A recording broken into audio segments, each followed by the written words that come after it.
Good morning, and welcome to the Lowveld of magnificent South Africa. You are with WildEarth on a live dawn safari. I'm very sorry we're a little bit late this morning. There seem to be some troubles with the satellite, and Eugene and Peter and the people with the real brains are off-site at the moment doing various important things. So sorry about that, but hopefully things will hold together for the rest of the morning. In case you have stumbled across this website by mistake while doing a Google search for some kind of a thing you don't actually need to buy on the internet, stay with us, don't go anywhere. We're very glad to have you along. You're on a live safari, like I say, and it's also interactive. So please talk to us, #SafariLive if you're tweeting away, or questions at wildearth.tv if you're on the email. Now, I'm just going to give you a little bit of background to where we are. We're sitting in the Kruger National Park, which is a huge 2.2 million hectare expanse of wildlife land. Off to the far east, we've got the basalt plains leading to the Rhyolite Mountains of the Lebombo. And then as we come this way, it's various sort of gently undulating granite and gabbro plains and woodlands like this. Around us, we're in what we call a combretum woodland, or broadleafed woodland, and that's where we're in now. And then as you go off further to the west, this combretum woodland turns eventually into some more open areas and forests up into the mountains of the Drakensberg in the west. So that's basically where you find us this morning, and we're going to take you on a virtual experience through this area. My name is James Hendry. I'm standing on this small Land Rover because I'm short of stature and ashamed of it. On camera today we have Andrew. Now I must just tell you that Andrew walked into a pole this morning, and so he has a rather amusing wound on the front of his head. We're not sure if his brain will function for the entire 3 hours of the game drive, but we live in hope. Also, interestingly, in the control room today on debut, we have the, what shall we call her, the red-haired Kirsty McLennan Smith, and her sultry tones talking to us over the Director One, and she is being ably assisted, of course, by Nikki and Tara. And then on the other vehicle, the irascible, inimitable, and highly enthusiastic Brent Leo Smith, and he's being cameraed by Viam the Wildebeest. So that is who is taking you on safari today. I am now going to elegantly climb back into my seat without falling and injuring my head like Andrew has done this morning, and we are going to head off. My plan today, apart from making sure that Andrew stays alive and compos mentis, is to go off towards the east to see if the Birmingham lions perhaps haven't come onto Djuma. So I'm not sure. I've had this plan about four mornings in a row now, and have basically found tracks of Steenbok only coming south, but that's the idea today. The Talamati Pride is another pride of lions, was north of us yesterday. The two Matimba males and the Styx Pride were to the south. The Nkuhumas were to the west. Djuma didn't have any lions on it yesterday as far as we're aware, but there was one male that chased some buffalo all the way from the southern end out of the north. So who knows? We'll see what's going on. The lions are in flux, and so it's a very exciting time. Welcome to it, and here we go. Ready, Andrew? Ready to go. Marvelous. Good. I'm just going to have to keep speaking to Andrew throughout the drive every so often to make sure that he is not away with the fairies.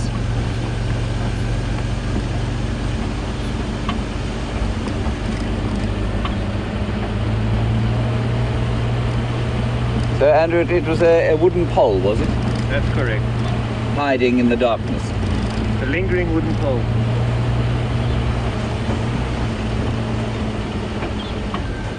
And the weather at the moment apparently is 13 degrees Celsius. I'm not sure where these weather reports are coming from. I think it's much warmer than that at the moment. That's 55 degrees Fahrenheit if you are living in an age of ox wagons. And thank you very much to those of you who pointed out a serval that was found at the Djuma waterhole during the night.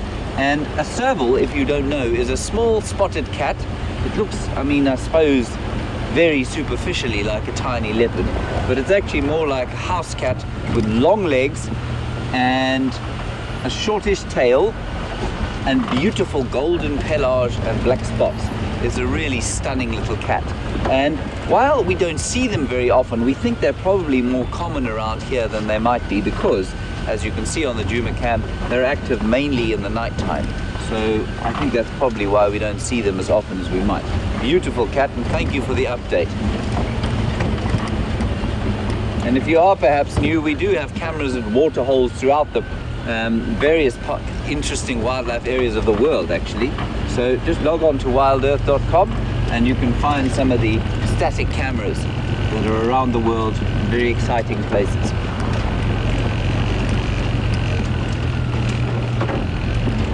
Perhaps also a good time to just say thank you very much to our zoomies, and our zoomies are the tireless people who watch these cameras and zoom in and move the cameras around so that the experience of being at the waterhole can be maximized. So thank you very much to them.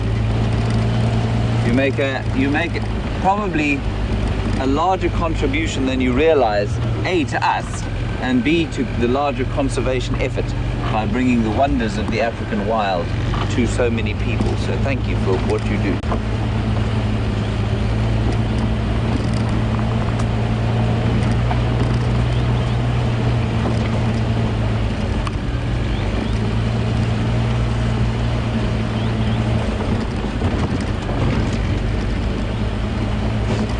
Right, we are now on a ridge crest area heading towards the northern boundary, and you can see, well, maybe you can't, but the vegetation has changed very slightly from where you joined us.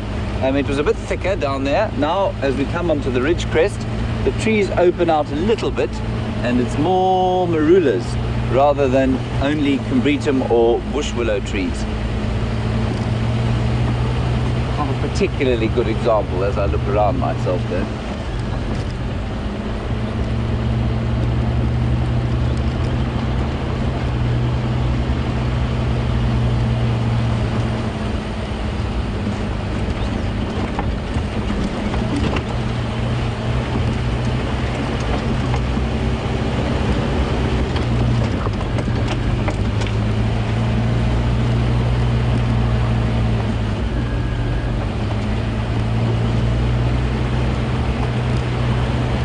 I want to stop and have a listen when we get up onto the top, onto the north, but there is a game drive behind us, so I'm just going to keep going until we get there.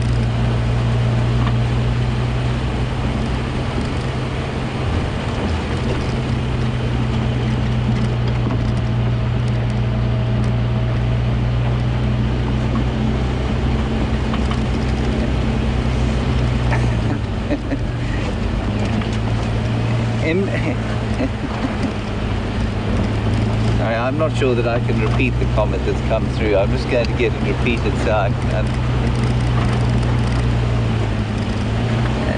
Comment from MJ Bradley, and that I have been now named Commander Cutie Pants. Well, Andrew, what do you say to that? That's hilarious. I'm not sure if I'm honored or yes, I'm not sure what to say about that. Thank you, MJ.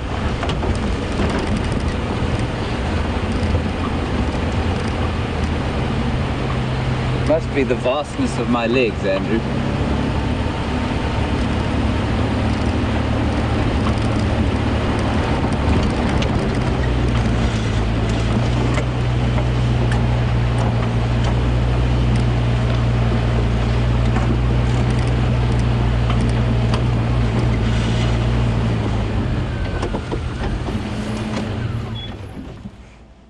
We're just going to have a stop and a listen here because we haven't had a listen this morning yet. Thank you, Charlie, for your concern about Andrew's well-being. At the moment, while he does have a rather unsightly bump on the top of his head, he seems to be okay. So we're just going to have a listen for the next, say, 10 seconds, and I'll tell you what we can hear.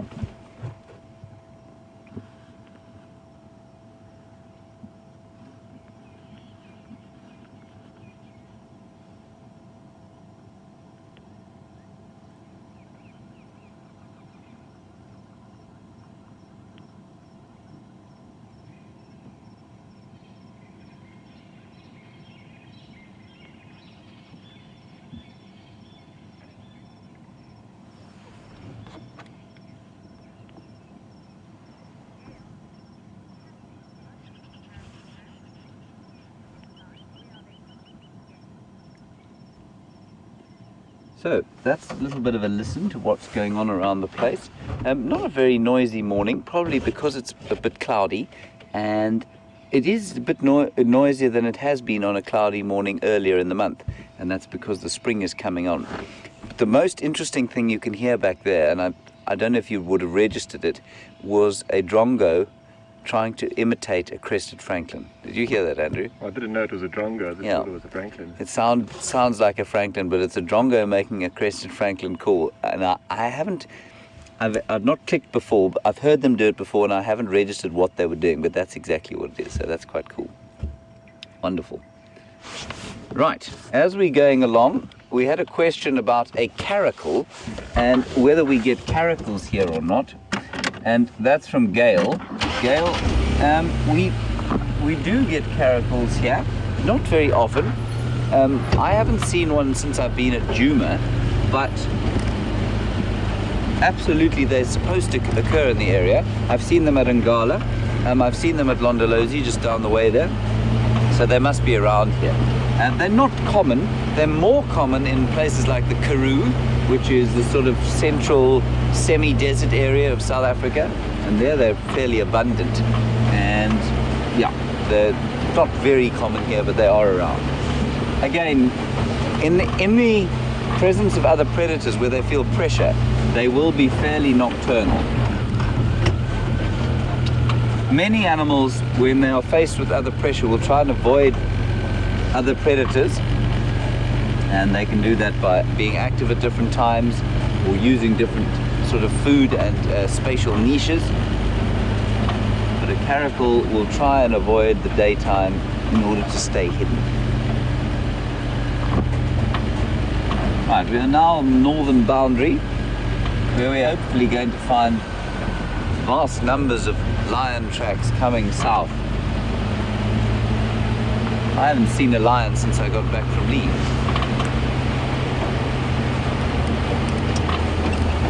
Andrew, please find a lion.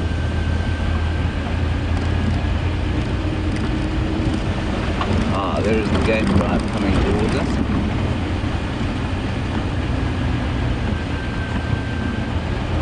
See what they have to say.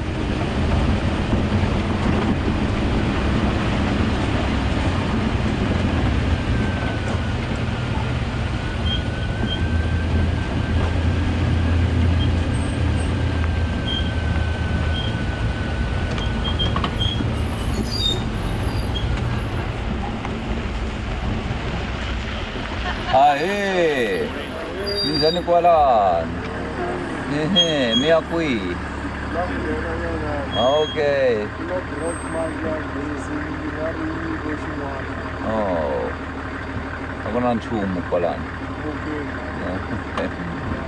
What did he do to his car? He walked into a pole. Yeah. That's your story. It is my story, and I'm going to stick with it. We're not sure the effects yet, so we're being quite careful about him. That's actually what's wrong with him. Can't tell. No, there's a lot more wrong with him, but that's the main thing. Yes.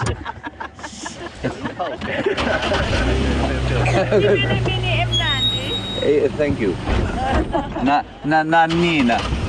Right. So, sorry about that. Some very entertaining people there who found it very amusing that Andrew had a great welt on his forehead. I will try and take a picture of it later while he's not looking and post it on the tweet. Okay, so question from Blair Sinclair. The Birminghams were found on Nkoro last night. Shouldn't I be going that way if I want to see them? Blair, yes, absolutely. We should be going, in theory, due south, but I need to check the northern boundary first. And because Djuma is quite small and lions move so far during the night, it's a good idea just to do that sort of thing. And Brent is also in the south checking the southern boundary. But well pointed out. Thank you, Blair.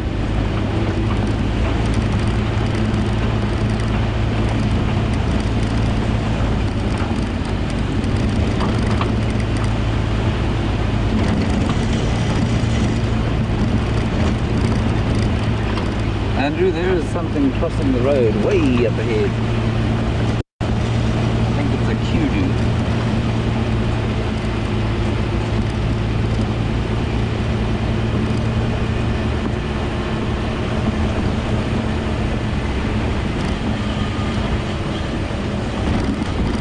while we're driving along, hopefully to find some tracks of something large and hairy and large teeth, Lynn, you ask a very interesting question to which nobody really knows the direct answer.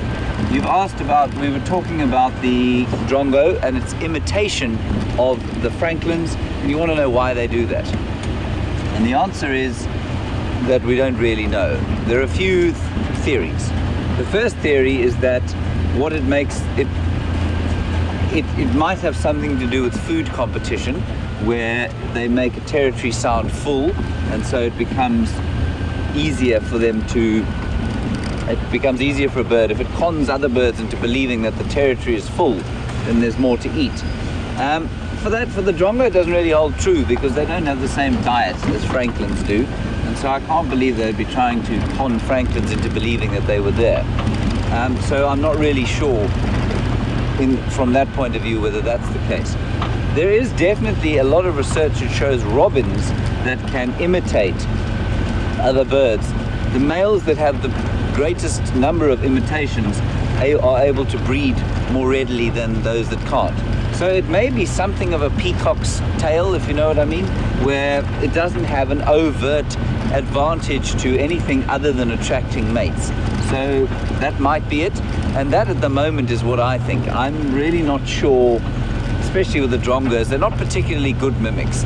They're not like the, I mean, a lark, some of the larks and some of the robins will con you into, it's very difficult to tell that it's actually one of them doing it. A drongo you can tell from the tone, and I'm sure the birds with their exceptional hearing are able to tell the difference. So Lynn, I'm not really, I can't give you a definitive answer as to why they do that imitation.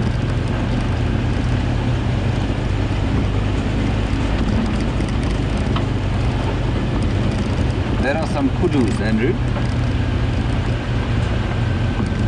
Some kudu cows. Let us stop and observe them. Well, that is what we do on game drive, is it not? 4 of them. 4 kudu cows. Just enjoying the morning.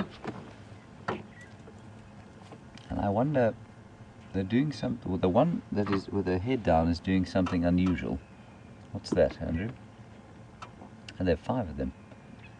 She looks like she's grazing. Now, kudus are browsers, and you'll find that they're not eating grass, that they're finding what we call forbs, which is sort of not grass, but herbaceous plants of indeterminate species, sort of universally known as forbs.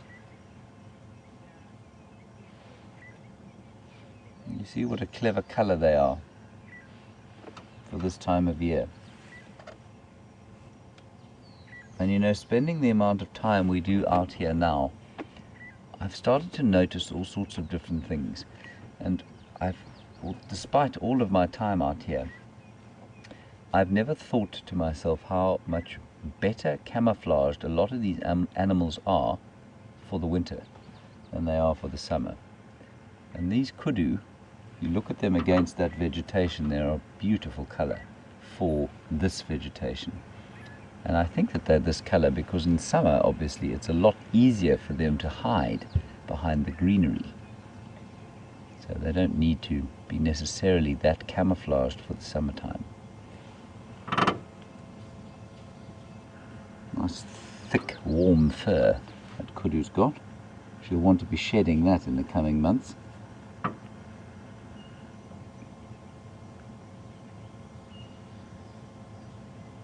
Vast ears for listening, just like the big bad wolf, Andrew.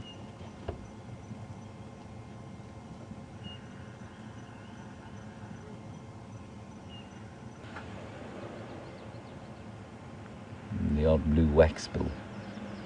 I'm just going to move out of the way here for this game drive that's coming past, otherwise we'll have more than one of us with a concussion.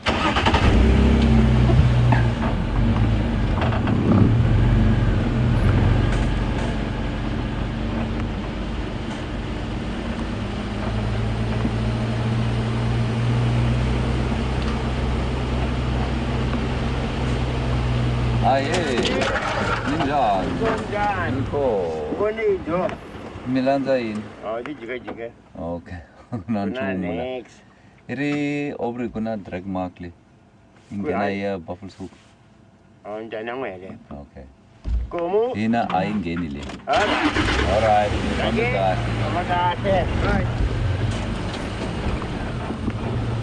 That is Ephraim. And Ephraim is from Cheetah Plains.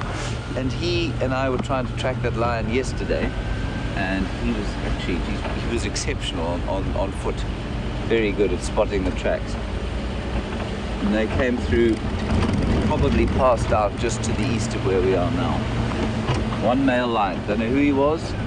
He was chasing buffalo, seemingly on his own.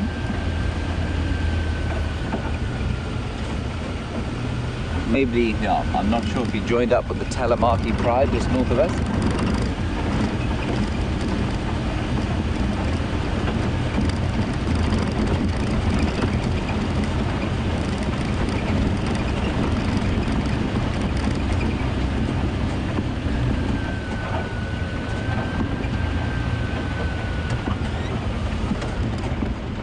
Alright, we're going through a bit of a dodgy signal area here, and so I think it's time to hand you over to the enthusiastic Brent Leo Smith. So we'll head over to him, and I will keep you, well, I will hopefully have some good news for you next time I see you. Enjoy. You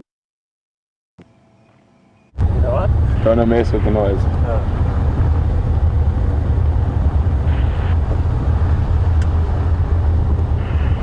Welcome on this sunrise safari, everyone. Not much sun showing itself.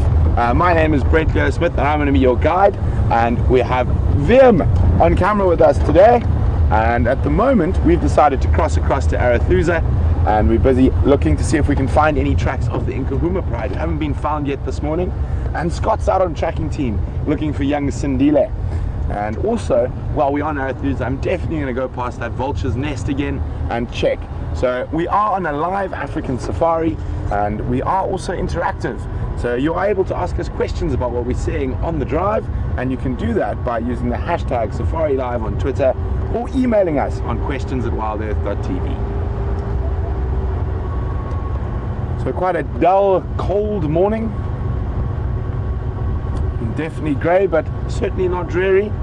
And it does look like the sun is trying to fight through this cloud bank, and we've had a little cold front that's come in from the east coast, from the Mozambique Channel, and it's been sitting over us for the last couple of days, and I'm hoping the sunshine will break through at some point during today and we can have some wonderful late winter sunshine.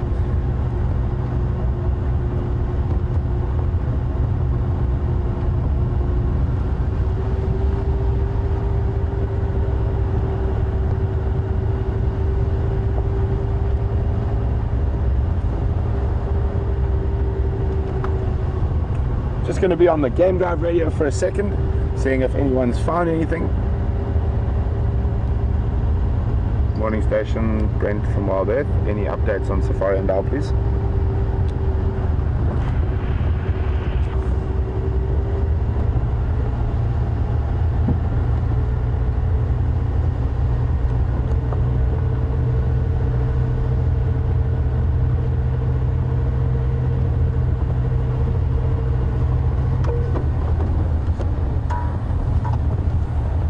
We're busy heading sort of southwest at the moment. I think Nkahumas were last seen at the waterhole, so I'm hoping that they might have moved towards the west. So I'm doing along a straight road that goes through almost the center of Arathusa to see if we find any tracks crossing.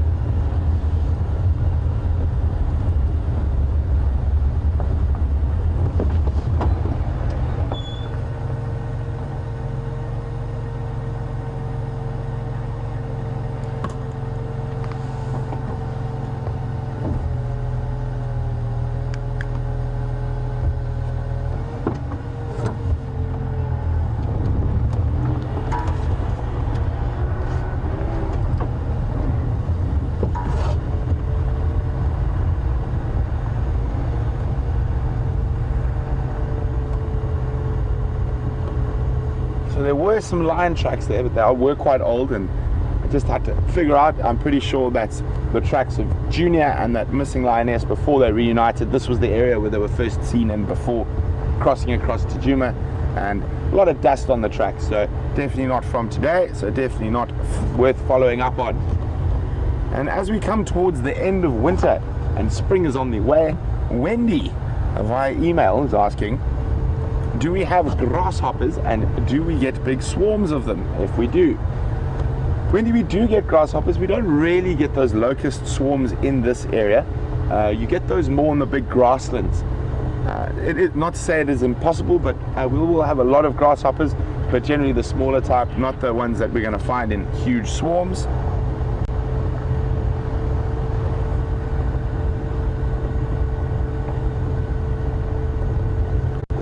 So we're coming to a crossroads, and this is the road I'm hoping that the lions used to leave the Arathusa waterhole.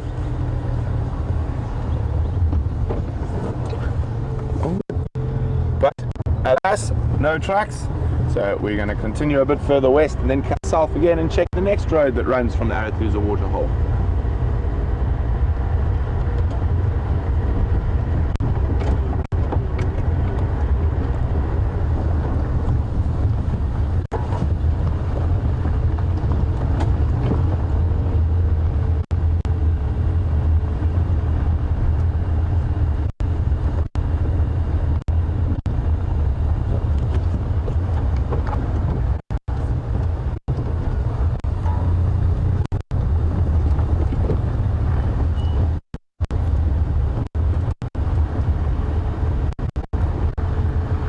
As we can see around us at the moment, there's very few green apart from a couple of evergreens like those quarries that we're bypassing now. And Rosanna would like to know, isn't it harder to find animals during the green season or wet season than it is in the dry season? Most definitely. The grass is much higher, you can't see into it. Also with rain, the ground becomes compacted, so it becomes much harder to see tracks. So it is, from now through to the first rains, is the best time to see animals, to track animals.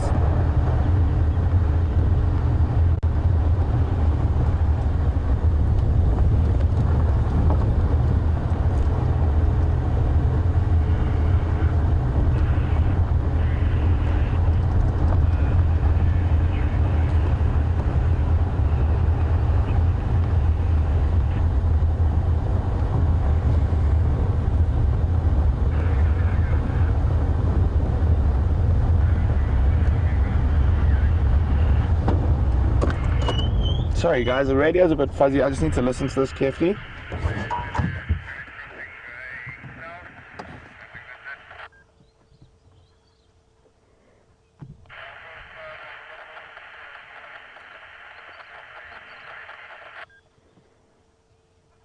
Sorry guys, I'll be with you in a sec. I'm just listening carefully to the radio here.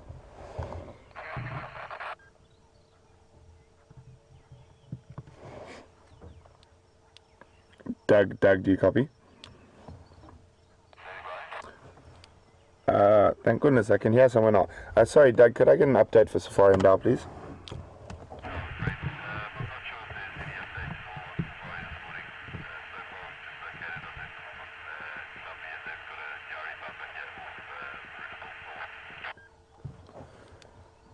Okay, copy. Thanks very much, Doug.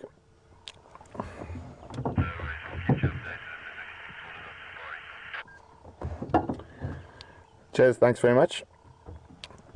Oh, what's VM found there? I can't... Oh, there we go, some go-away birds sitting at the top of the tree, hoping for some sun to warm their feathers. But a quick update on what's going on.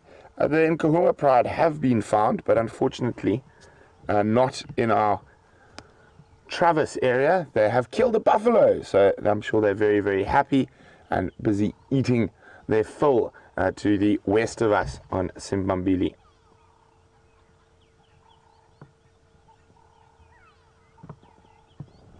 So we're going to continue on and see what else we can find here on Arathusa. At least we know when we find those lion tracks, we're not going to follow them because they have been found pretty much in that general direction. So at least my guesswork was sort of spot on, that they were going to head in sort of a westerly direction from the Arathusa waterhole, but unfortunately they have crossed out of our traverse area. So I think I'm going to start slowly making my way towards that vulture's nest and see, before it gets too hot and the adult moves off, whether we can see the adult and the youngster again.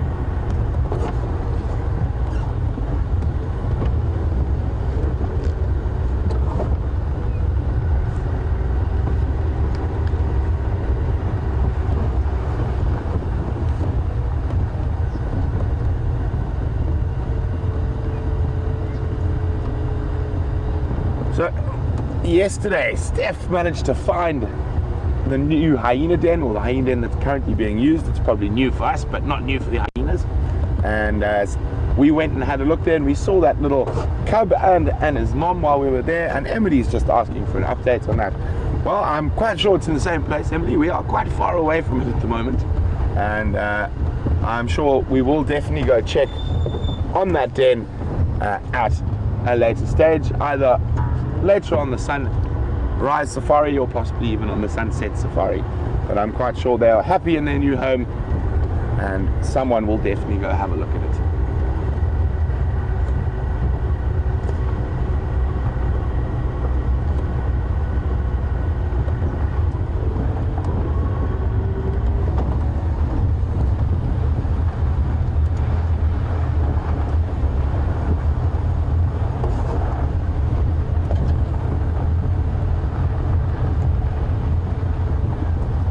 Always get a little bit of excitement when I come into this part of the world.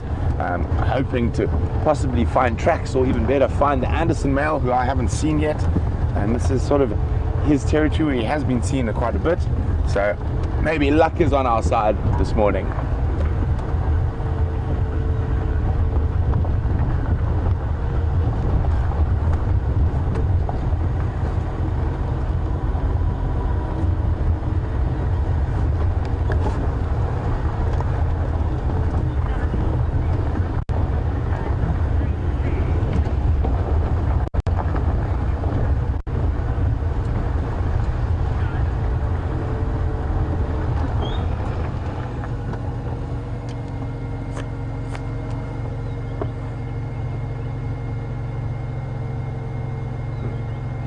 There we go, right in the distance there.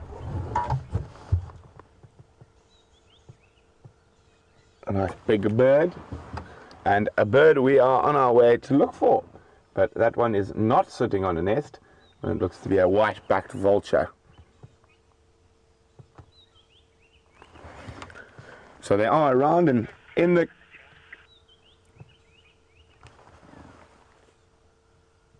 cool morning, they're not going to be flying yet, and they'll be waiting for this cloud to burn off and the heat to come through. And Charlie mentioned that he would also like the sun to come out. Well, me too, and the vultures will definitely like it. They need to ride those thermals, and there are very few thermals on these cold days, so the vultures have probably had a bit slim pickings over this overcast period. But as soon as the sun's up, they're definitely going to be hitting those thermals and looking for some carrion to find. Thought on the nest. Oh, and Virm has spotted one on a nest. Well spotted, Virm.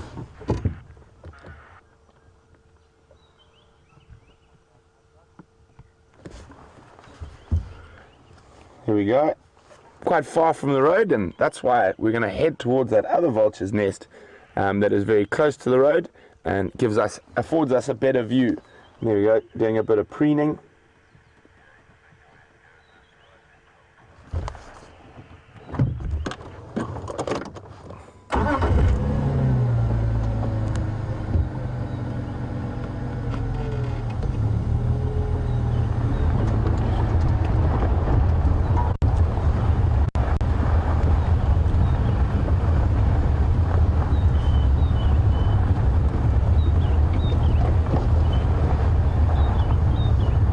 I'm quite confident we're going to come across the tracks of the Nkahumas quite shortly, as this beautiful little bit of morning light breaks through.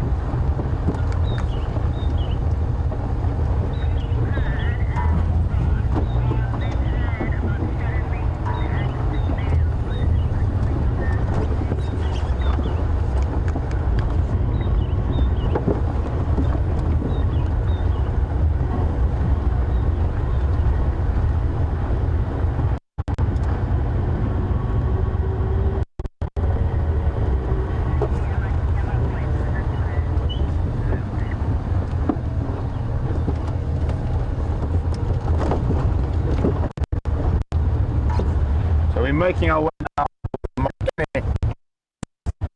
along this area.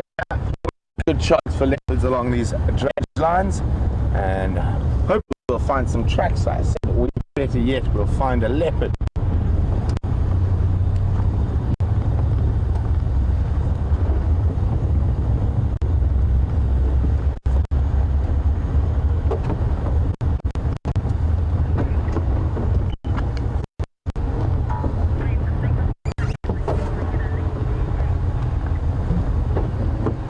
So as we're about to go into this drainage line, we might have a little bit of signal breakup, so we're going to cross back to Commander Bond to see what he's been up to.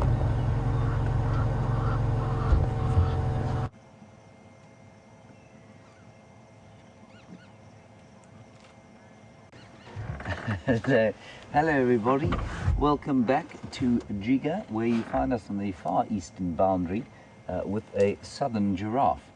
That's what this particular giraffe species is called, and subspecies, and that one is a cow.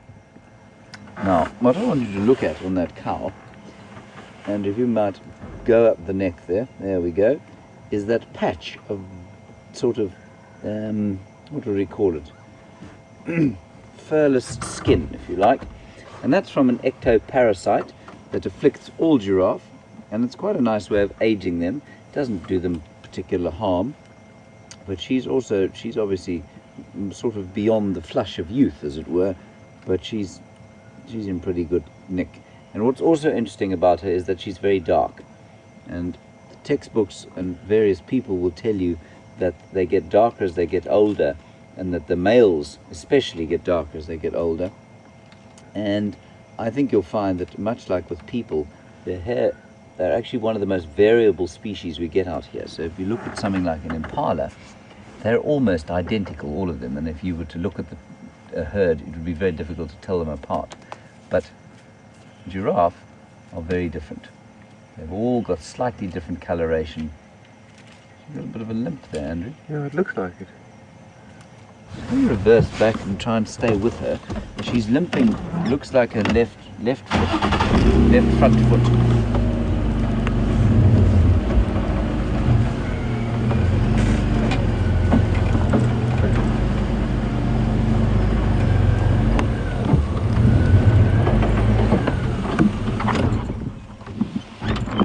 Deeply confused by what we're doing.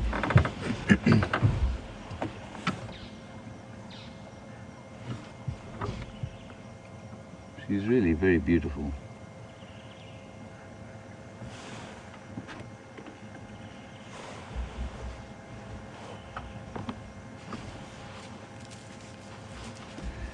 And 2 weeks ago, well, I mean, we've been seeing that male giraffe around the treehouse dam area.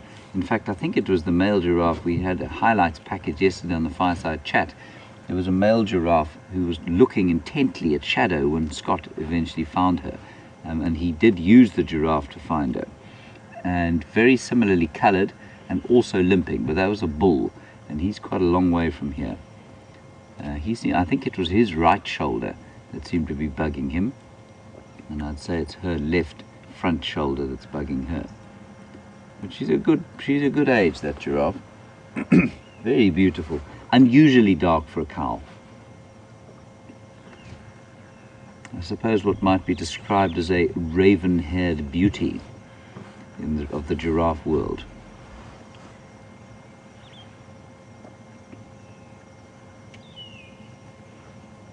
And she's eating some knobthorn. And there are a few leaves on that knobthorn that she's eating. I think they're all pretty much old leaves. I don't think there are any new ones yet, although maybe there are one or two. But what never ceases to amaze me is if you watch her tongue. Her tongue is now wrapping itself around thorns that would tear the flesh off your hand were you to try and do the same thing. I hate to imagine what would happen if you try and put your tongue around a thorn like that, but the giraffes just don't even notice it. And I think that's because they produce a huge amount of very lubricating saliva, and they probably also replenish the epidermis, or the dermal layer, on the top of this tongue. I'm sure it gets sloughed off and replaced at an amazing rate, because it must be torn up by the thorns that they eat. Look at that. I mean, those thorns are vicious.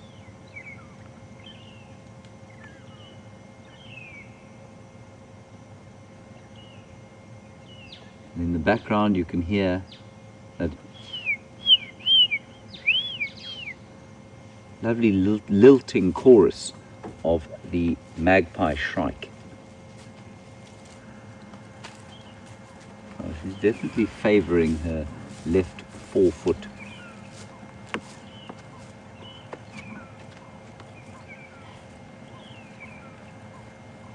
She's heading into Torchwood now, which is not very pleasant of her at all.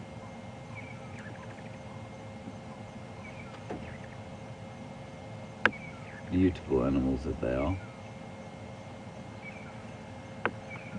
It's almost like she's floating.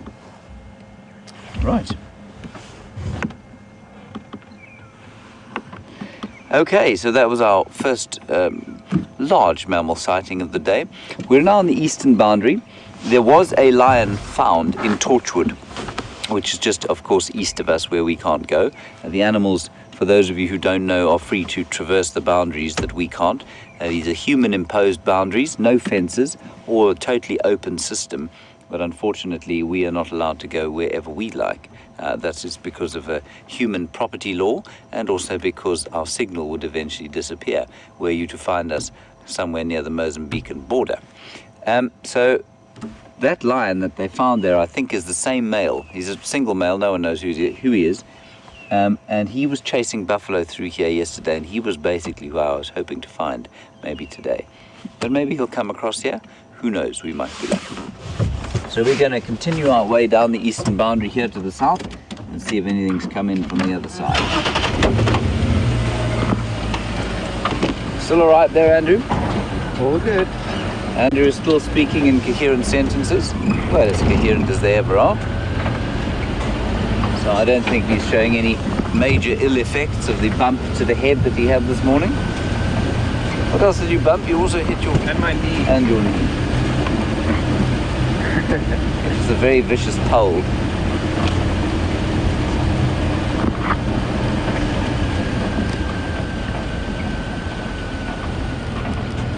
While we're driving along, I mentioned that giraffe was pretty old, and Abby, you'd like to know how it is that I knew that. Abby, there are a few ways of aging a giraffe. Color's not a particularly good one.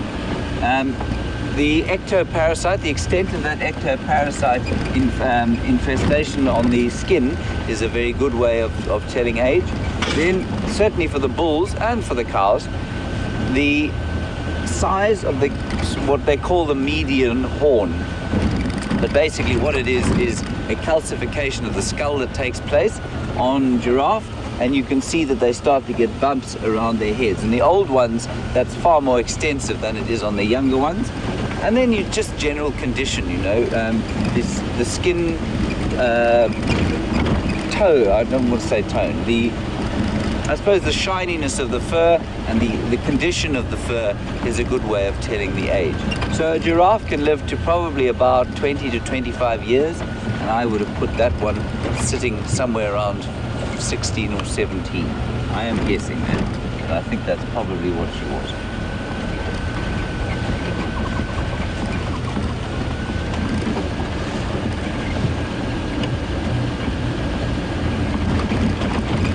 Very pleasant morning, even though the sun isn't quite out yet. I think it's going to come out a bit later.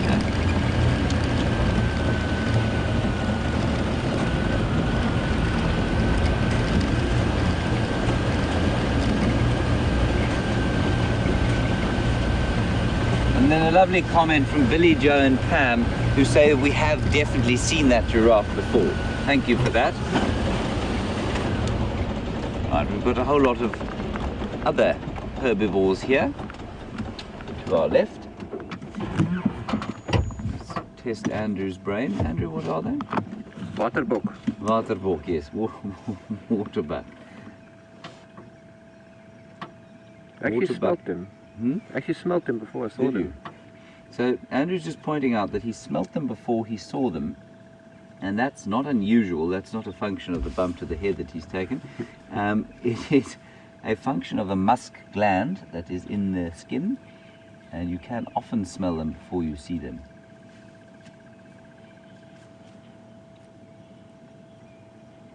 Very peacefully grazing here. And you may notice that the vegetation is slightly more open around where we are now, and that's because this was certainly a fire break, which means an area where the vegetation's been kept purposely short in order to, so should there be a fire, especially around this time of year, we're into the fire season now, and it's a good place from which to fight a fire.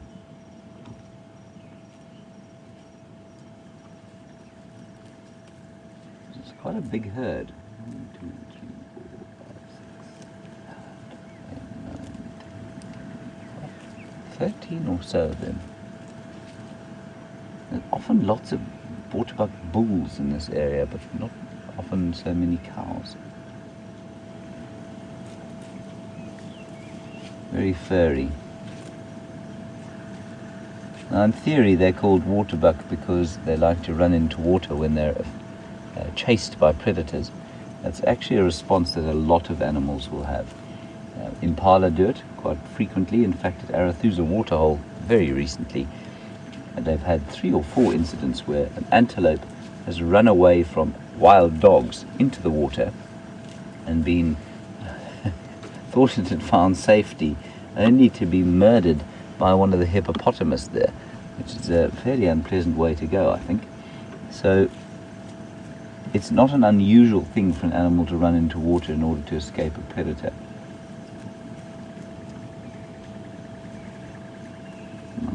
I've never seen a waterbuck do it, and I'm not sure that they do it particularly more than any other antelope does, especially as these ones are miles from any water.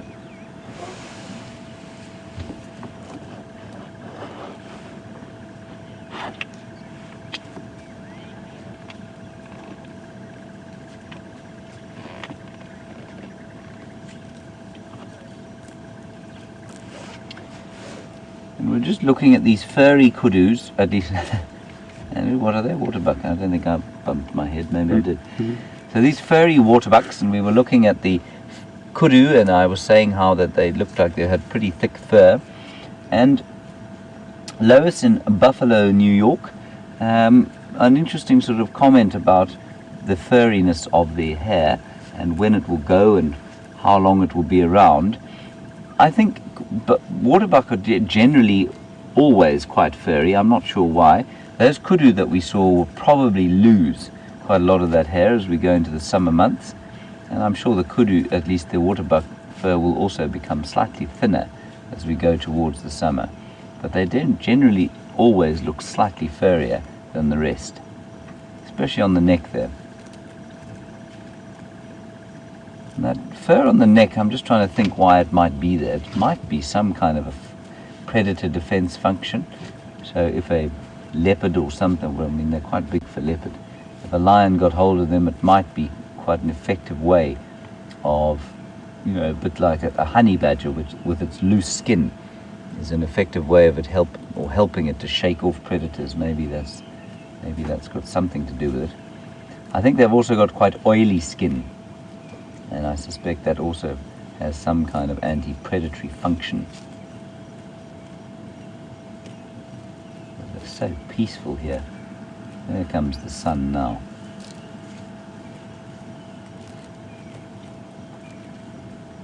This is a very delicious feeling, the first rays of the sun as they hit your face.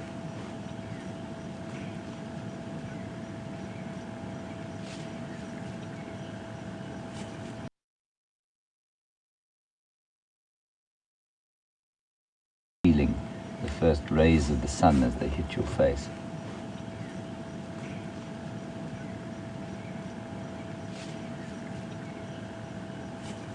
An interesting question about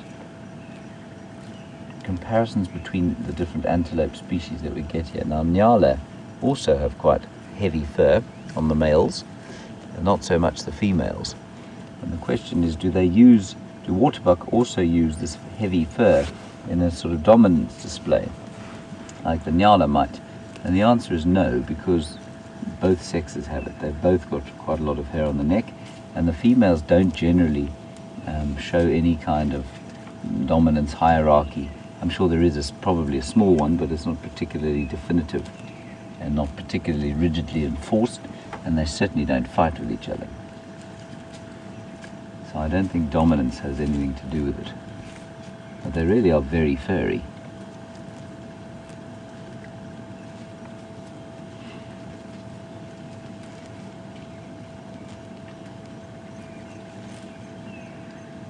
Oh, it's just so nice, that first little ray of sun. Hey, Andrew? Wonderful feeling of the African sun on one's back in the morning. Waterbuck to the left, crested barbets calling to the right, magpie shrikes just behind.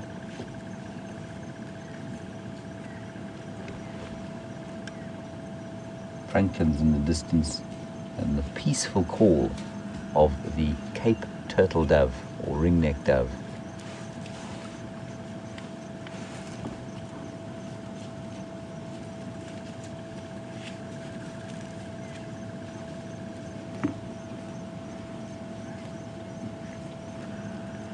So the waterbuck is called a waterbuck, like I say, probably because they have been seen running into water to evade predators. And Nora, you want to know how long they can survive without water. That's on the email. Nora, not very long is the answer. All of the species that thrive in this area are quite water dependent, and that's okay for them because there is quite a lot of water around, although it doesn't look like it. All the landowners here pump water on their various little on the patchwork property that is the Sabi Sands, and so you actually are never more than, I'd say, you're never more than 1.5 kilometers from water. So they will always be able to go and have water to drink should they need it, and I suspect they probably drink once a day. So they probably couldn't go more than 3 days, 3 or 4 days without drinking. Good question, Nora. And it does open up a whole discussion about what animals thrive in this area and why they thrive in this area and why some less water-dependent species don't do so well here. Beautiful. That's wonderful. Now, they're not often this relaxed, these waterbuck. And look at the lovely kind of golden honey color on the left-hand side of as the sun catches that beautiful fur. Sort of emerging now from Torchwood. 1, 2, 3, 4, 5, 6, 7, 8, 9, 10, 11.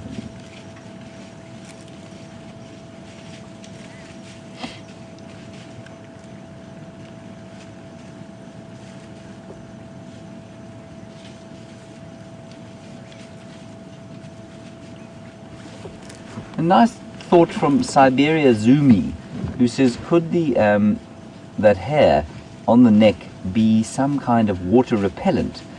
Yes, it could, Siberia. I mean, it's certainly very oily, and it is fairly waterproof.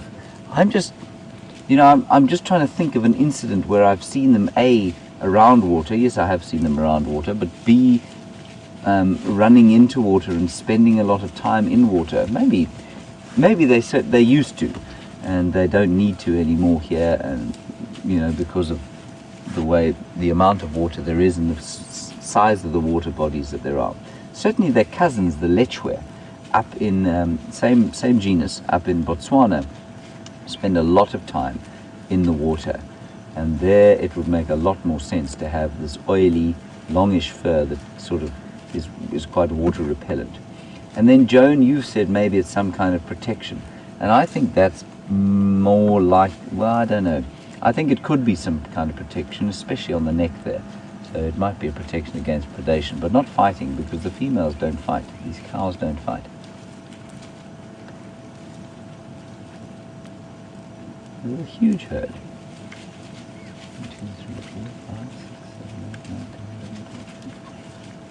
11, 17.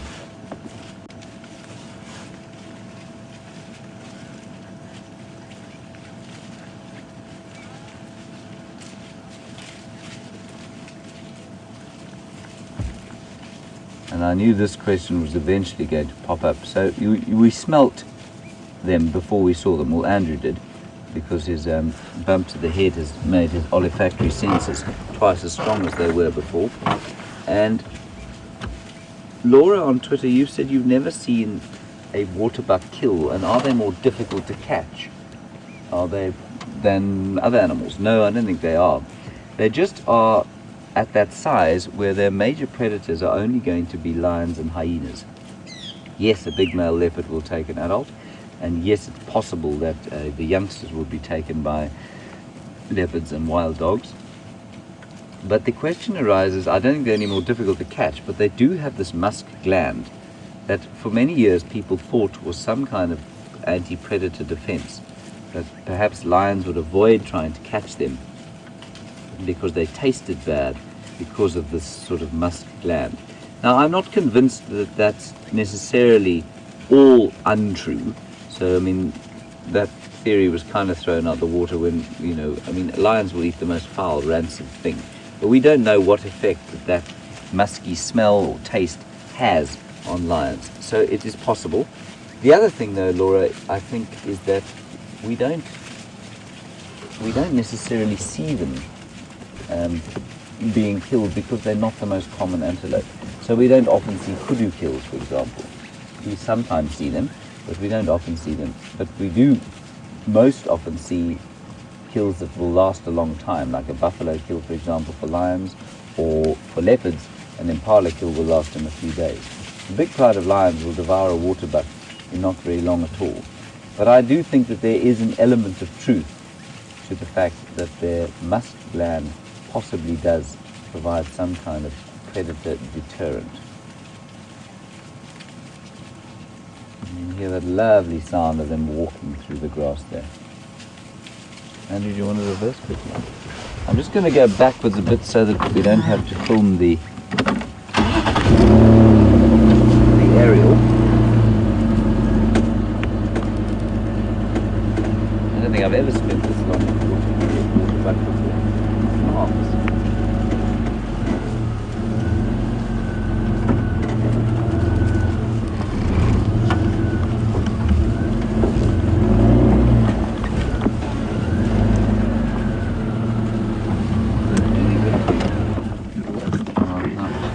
Totally ruined your leveling.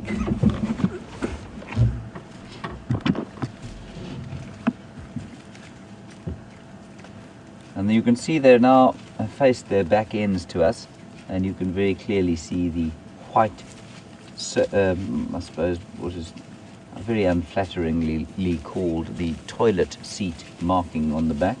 And Janet, you want to know if that comes with age or if they're born with it? No, they're absolutely born with it. And like most of the sort of obvious things on the back end of animals, it would seem to be some kind of a following mechanism. So easier to see than, I mean, they are, to my mind, a waterbuck is perfectly coloured for this kind of terrain. Grey-brown.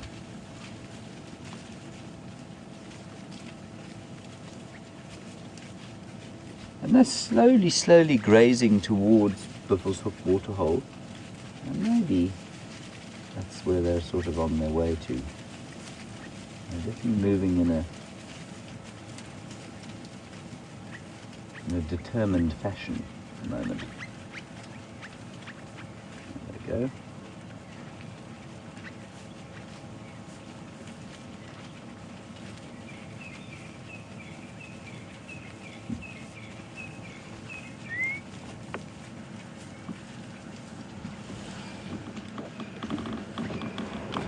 Right, that was a marvellous waterbuck sighting, and I think we'll press on from here.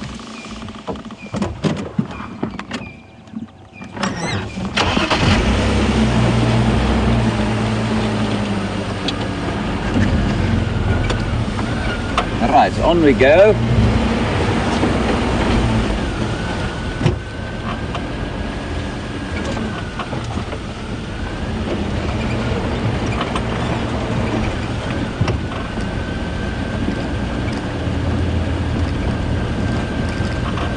And those are all waterbuck cows, by the way, and Anna Marie, you wanted to know whether they were or cows. They were no bulls.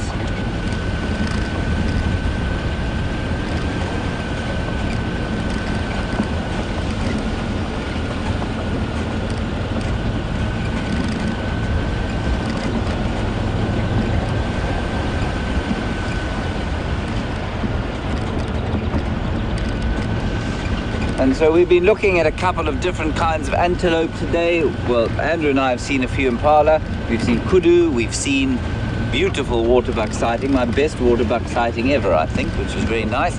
And Maggie, him all the way from Australia, you want to know if we get blessbook here. And blessbook, I'm just trying to think how best to explain to those who don't know.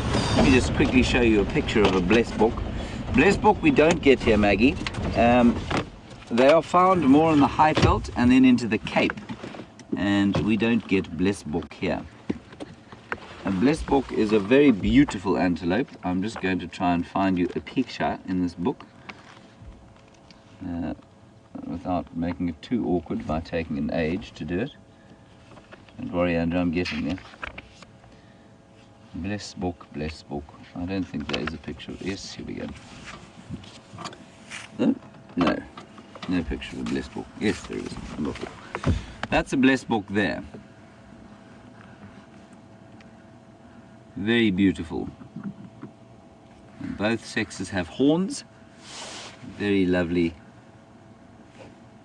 Sort of, I suppose, liver chestnut. If you're a horsey person, you'll know what that means. A kind of dark chestnut color, much darker, redder brown than, say, an impala is. Very beautiful. That's a blessbook. Central and South Africa, it says there. All right. Last question. Thanks, Maggie. Let us press on. We're now nearing the southern boundary. No tracks of any lions, alas.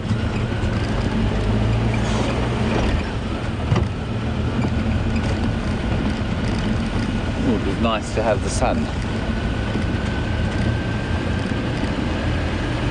Probably won't be saying that in a month's time.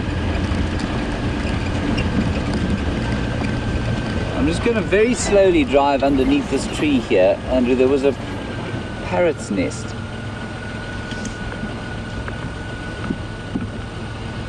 Just see if they don't stick their heads out.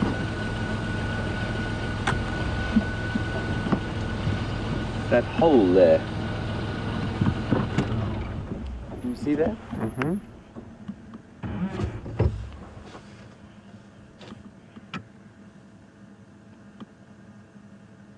There's a hole there, and in which two little brown-headed parrots had found solace. And I've seen them flying out of it a few times, but maybe they're out feeding today, or maybe they've abandoned it, I'm not sure. It's a really excellent little spot for a brown-headed parrot to have a nest.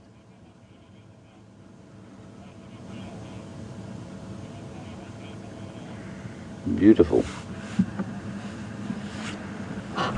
Right, on we go.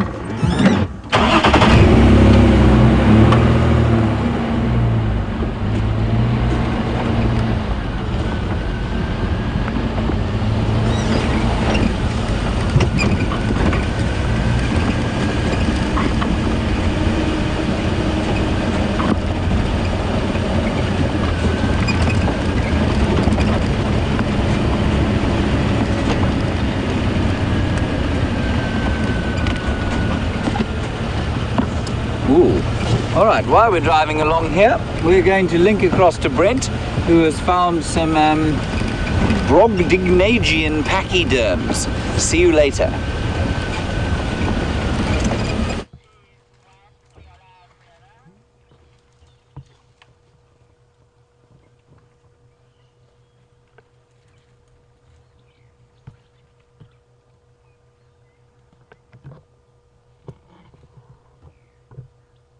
So welcome back, everyone.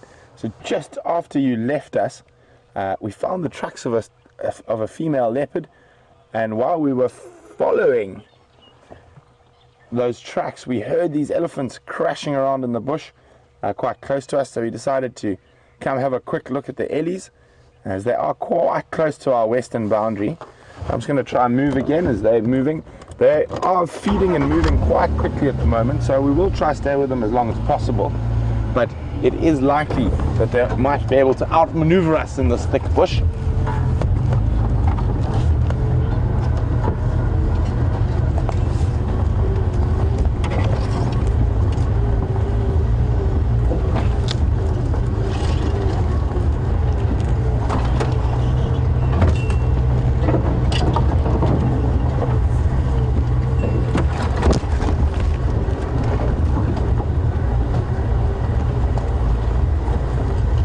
Fortunately, there seems to be a nice open patch through just above the thickets that they're feeding in at the moment.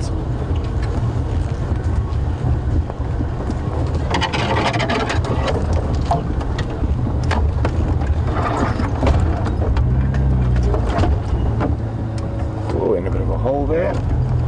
Oh, looks like there's a biggish bull up ahead. That could be the reason why they're moving so much.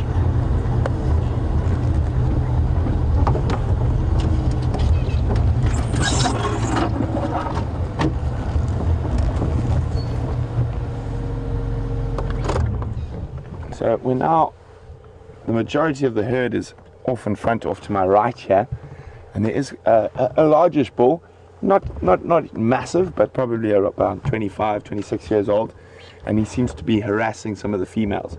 And then we've got another 3 just off to the left that should walk out into the nice open area next to us.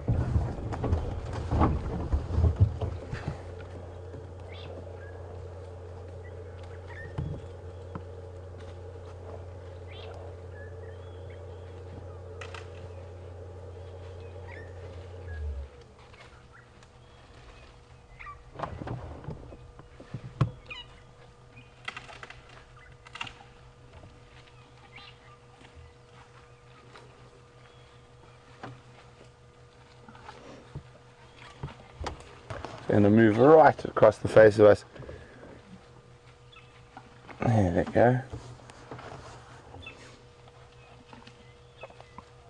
I can just hear all that crashing as they break the branches all around us.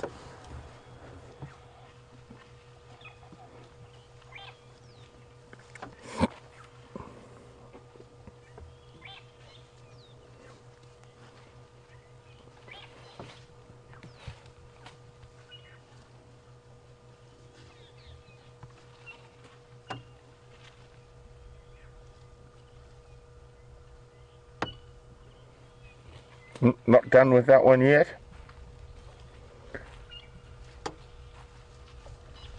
Well, it looks like hopefully she might feed off this bush willow right between us and her. We can see some of that incredible strength.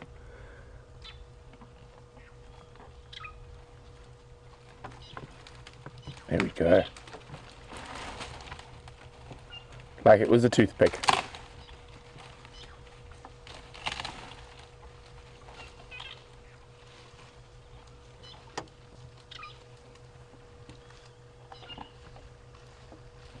And she's going to rotate that branch through her mouth, peeling off the bark, and just under the bark is the nutrient-rich cambium layer, which transports salts and minerals and water from the roots to the rest of the tree. And that will make up a lot, or most of, an elephant's diet during the dry season. And if you see elephant poo, as opposed to wet season and dry season, during the wet season it's generally a little bit darker, and that's from the grass and the starches and sugars in the grass. And during the dry season it has a slightly more reddish twinge, and that is from all the cambium layers that are being eaten. See how delicately she uses that tusk just as a leverage to just break the branch so it's easier to pull off.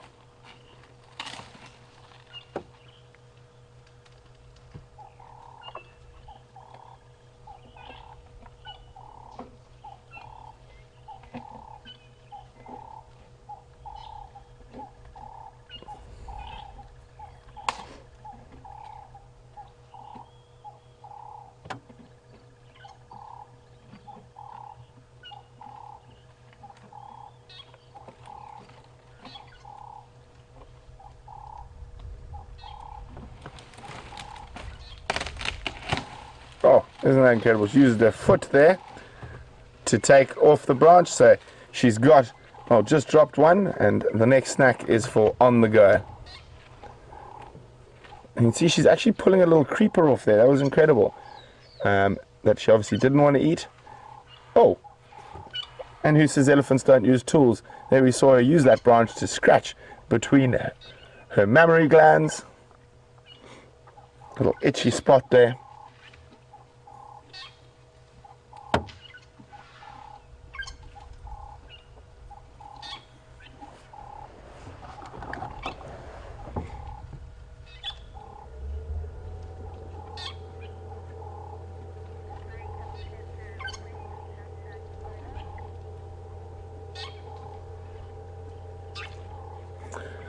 So we are sitting here watching this elephant cow devour that little red bush willow, or Combretum apiculatum, and we are live, so you're seeing this at the same time as us, and you can send us questions about what we're seeing. You can do that by using the hashtag Safari Live on Twitter, or you can send us an email at questions@wildearth.tv.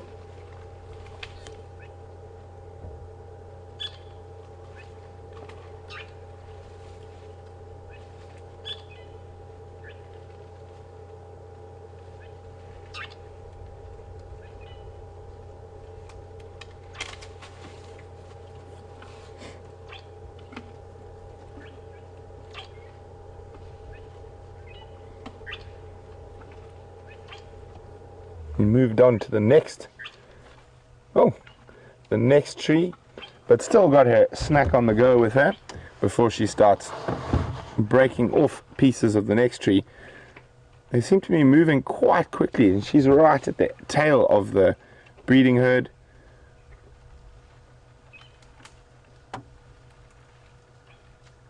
And spreading out even more through this mixed Combretum woodland.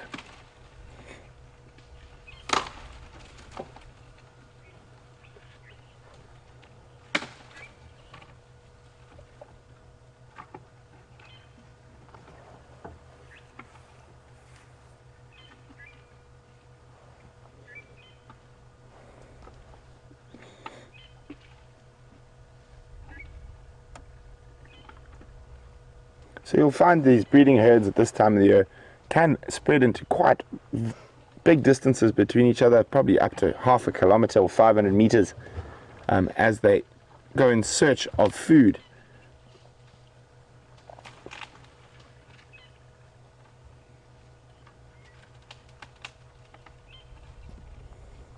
I'm going to roll forward a little bit.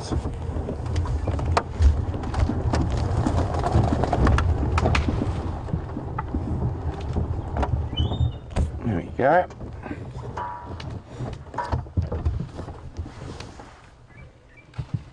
Really wants that branch, and it's proving a little bit tricky.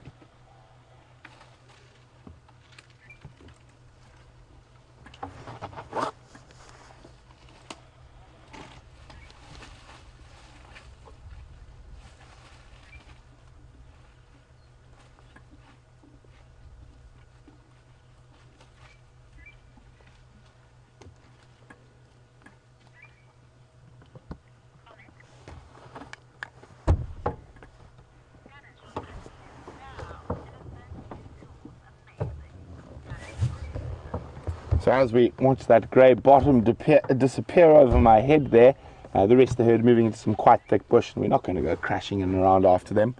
And Janet also noted that elephant using the stick to scratch her belly, and isn't it amazing that elephants also use tools?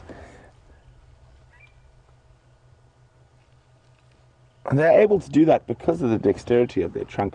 And if you had to be a buffalo, you would just have to sort of find a low-flung branch and scratch away.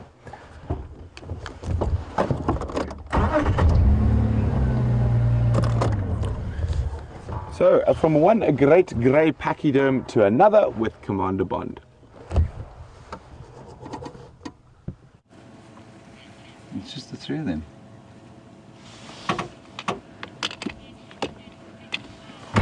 Hello everybody, welcome back to Jiga. We're with some elephants, but they are very unhappy. I don't know why. As we came up here, this cow here who's watching us at the back there, she's watching us very carefully. I think there's another one calling. Just that low rumble I heard to the right of us. As she came across the road, she turned and she kind of shook her head at us. And then another one came belting across from the side. And now they've stopped and they're listening. So I'm not going to move the car. I'm going to wait here and see what happens. You saw her moving and then suddenly she stopped and turned. And she's not only looking at us. Only 3 of them so far that we've seen. So can you hear them, Andrew? Yeah, vaguely. They're definitely calling. Very low infrasonic rumble. That to us sounds a bit like, but definitely I'm sure to their ears is very different from that.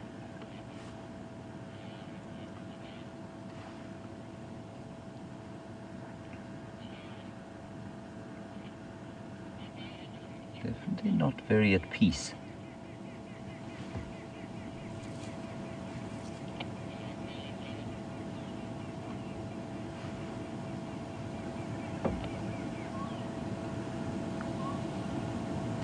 Might be that she's just watching us, but I don't really understand why she would have moved away from us and then stopped suddenly and turned. Especially as our engine is off.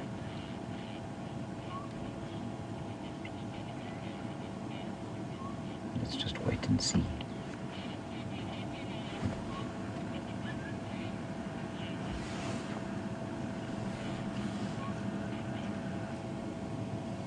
They're called again. I'm not sure if you picked that up.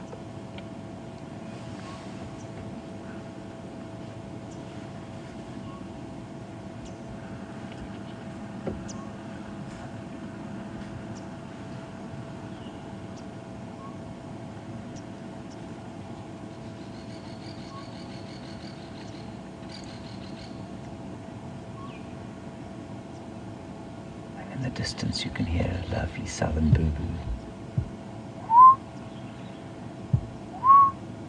echoing down the drainage line.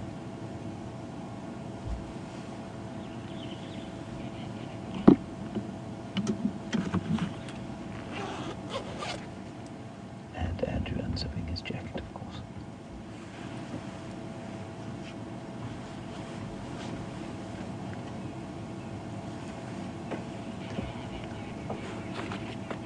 We will move just now. I just want to wait here for a few minutes longer, just to see what is going on. And the youngster's coming up to the older one. Maybe seeking some kind of comfort.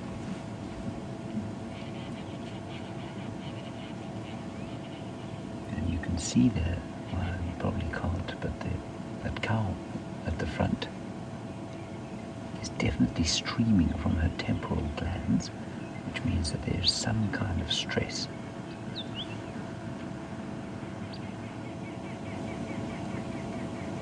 Or some kind of heightened emotional state.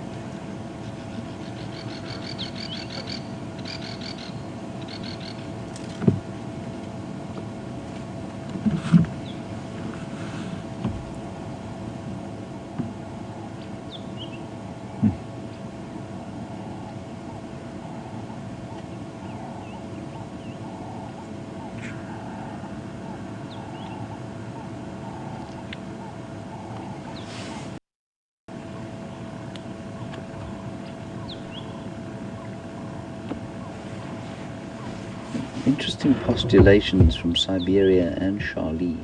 And I think Siberia, you've probably got it on the number there.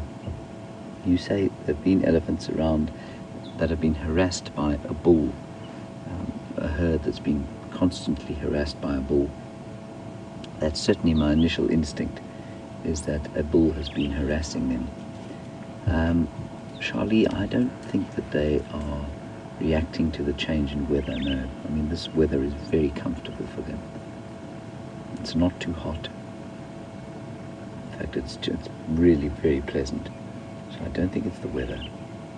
It looks to me like they're being harassed by something. And that can only really, unless it's a massive pride of lions of 20 plus, which I really don't think it is. In fact, I'll eat my hat if that's what it is. I think it's far more likely to be a bull that's been harassing them. Perhaps a muster bull looking to try and mate, and he's harassing these cows. Yeah, they're not happy. They're very silent. They're not feeding.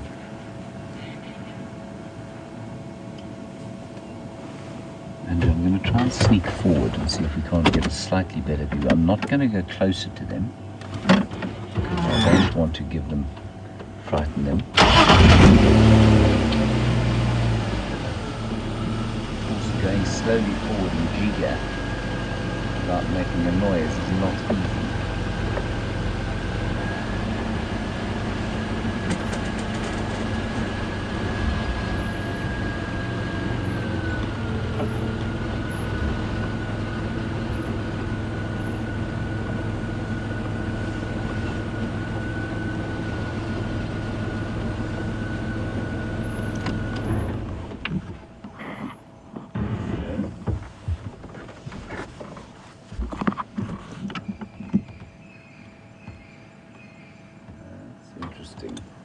Andrew, can you get in right under her? Yeah, exactly.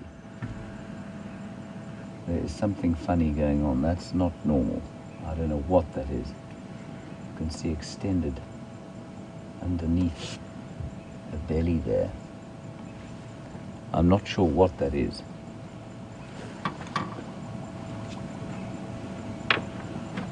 Any ideas, Andrew? Wow. Oh, I've got no idea. You can see that kind of swelling underneath the stomach there. And really very difficult to say what that is. We'll just keep watching it and see if she doesn't turn around a bit, which might give us a better view, a better idea. And she's trying to smell us. She's definitely very concerned. So she's probably very uncomfortable.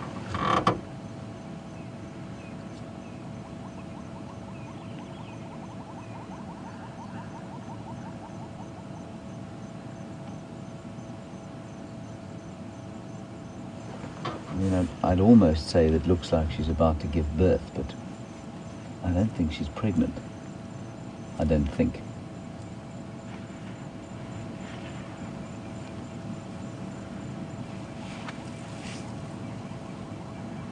But you really can. The tension here is palpable. You can feel how unhappy they are.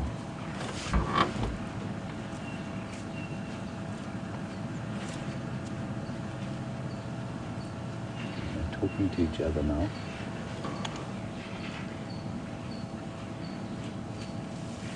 It's almost like they've gone behind that bush to hide away from us.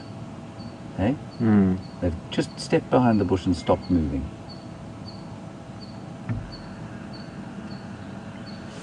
I'm going to reverse again, but I'm not going to spend too long with them.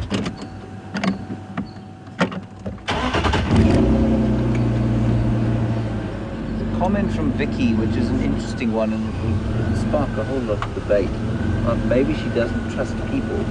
Vicky, it's possible she doesn't trust people, but the question as to why she doesn't trust people when most of the other elephants in this area are very confiding to people, it does arise.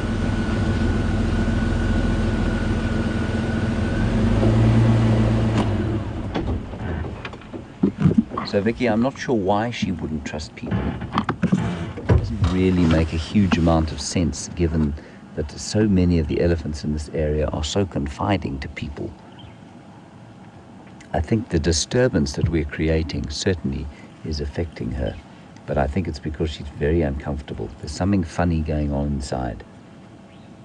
And she's watching us. I'm not going to spend too long with her. And they move off again, we're just going to leave them be. Their trunk is turning to us to smell us constantly. This is a very strange swelling underneath her belly there.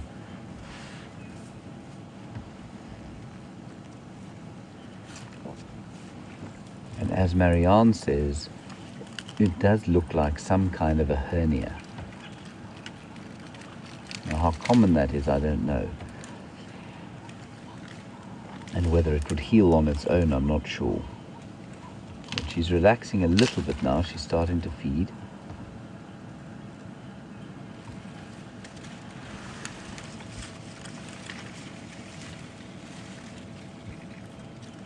A little bit.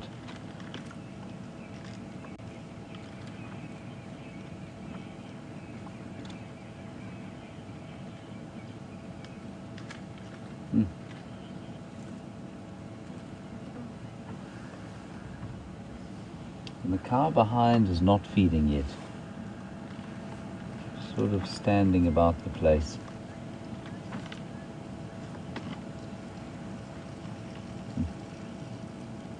I think we're going to leave these guys, people. They're not very relaxed, and I can just feel a sense of kind of the need for privacy. It's very interesting. I mean, I've probably seen it before, but I haven't noticed it as obviously as that before. When we moved and they rumbled and they moved behind that bush just so almost to get out of the sight of us. So I think we're just going to let them be. I think that whatever that is in her belly is causing her some kind of stress, and so let's let them be. I know we did have a good sighting of elephants with Brent, so let's leave them be for now and carry on our way. Okay.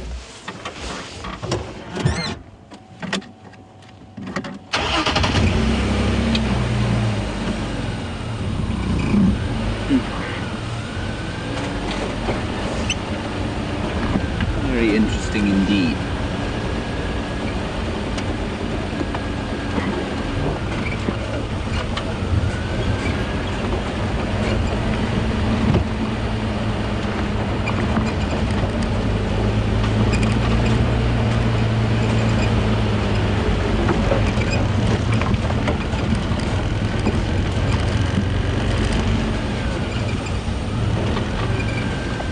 No lion tracks, I'm afraid. We've now driven the southern boundary. Nothing has come across here yet. And likewise, the tracks of the mating leopards Tingana and Shadow, which went south 2 days ago, don't seem to have come north from here. As I say that, yeah, there are plenty of hyena tracks, but no cat tracks around at the moment.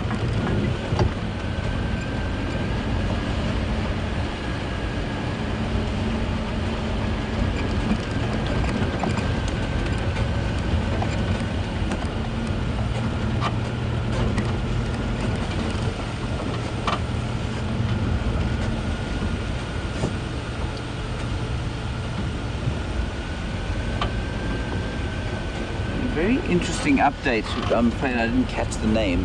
From somebody with the Anderson male now. And oh, that really is interesting.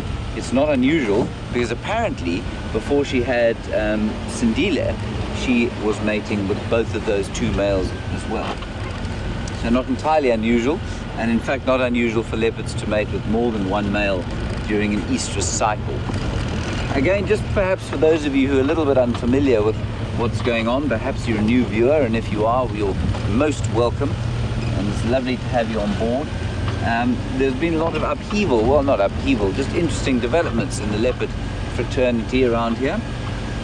And basically, around about the place we have the female, territorial female called Shadow, and she has a young cub called Sindile. He's a year old, and she has been mating again with what we think, or what we're pretty sure is Sindile's father, but it's very early for her to have come into estrus and started mating again. And then, so that's what's been going on for the last 3 days, and Sindile, the young 1-year-old cub, is off just to the east of us now, west of us now, and he's been in the same sort of area for the last 3 or 4 days. Waiting for her to come back, perhaps to bring him some food, or to take him to kill and then take him to the kill. But while he's been there, I think he's been making lots of little kills and he seems to be quite full. So very interesting. It's going to be very interesting to see what happens with him, because he is definitely too young to be on his own at the moment. He's only a year old, and that's very young for a male leopard to go independent. Stranger things have happened out here, and the quickest way to end up with your egg on your face is to make a prediction. So I'm not going to predict what's going to happen. Certainly not with any degree of certainty.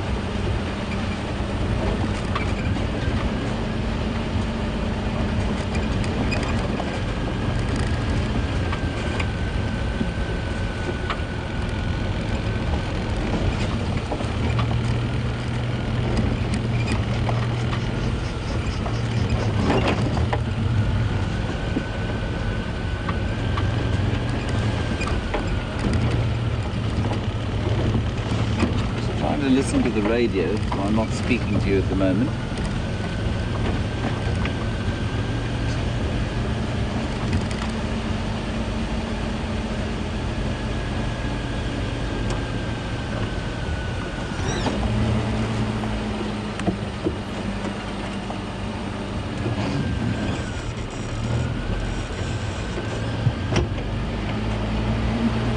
Requests for colour, basically, from an avian colour at that, from Laura and Siberia Zumi. Laura, you'd like to see some bee eaters. Well, hopefully we can find a little bee eater. They're the only ones that are around at the moment. And then Siberia, you want to see a sunbird. Well, I have been hearing sunbirds calling over the last few days as we go towards the springtime, and that we get a couple of different kinds of sunbirds. And what I'm going to do is drive up to Treehouse Dam over here. We'll stop on the wall and I'll show you some of the pictures of those sunbirds. They're the equivalent of the sort of New World hummingbirds, if you like. Long probing beaks and very colorful. And we get three species out here. We get the collared, which is a small yellow one. We get the white-bellied, which is a white-bellied one, obviously. And the Morocco, which is a sort of iridescent blue and green and red. It's beautiful. And the birds you can hear as we're driving past are called red-billed woodhoopers, or they used to be called that. They're now called green woodhoopers, and they are making a territorial shouting.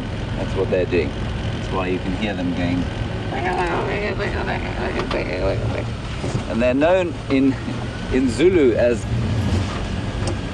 Umahleka Bafazi, which means the laughing women. And that's apparently how women laugh. I've never heard a woman laugh like that, have you?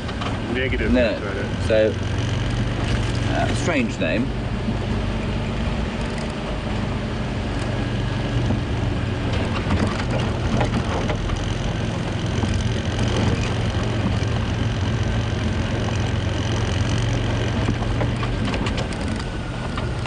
Buzzing noise.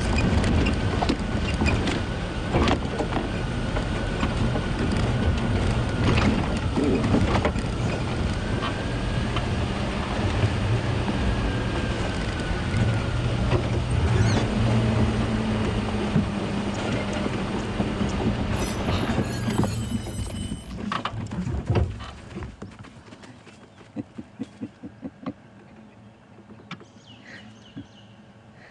Wildebeest always looks so startled. I don't mean deer.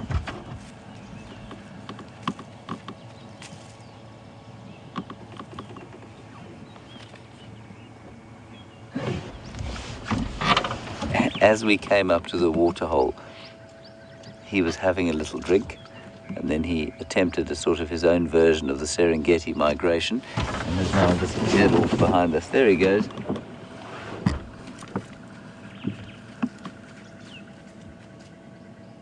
Now he's hiding. He thinks, because even though we've seen him go in there, we'll think he's disappeared.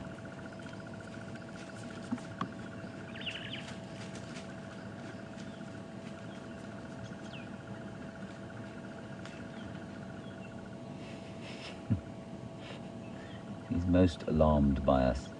I don't think he's looking at anything other than us.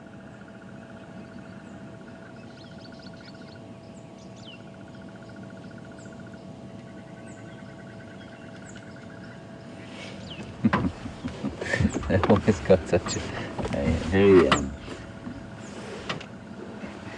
I suppose, this is not offended, but startled and confused look on their faces. What's going on? I don't understand. I don't understand what's happening out here.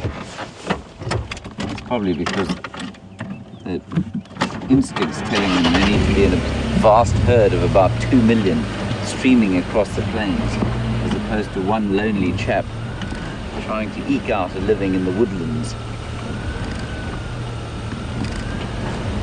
Right, well, Treehouse Dam has turned into something of a puddle. We'll stop here for a little while and see what we can hear and see. I'll take out a picture of some of the sunbirds and things that we find out here.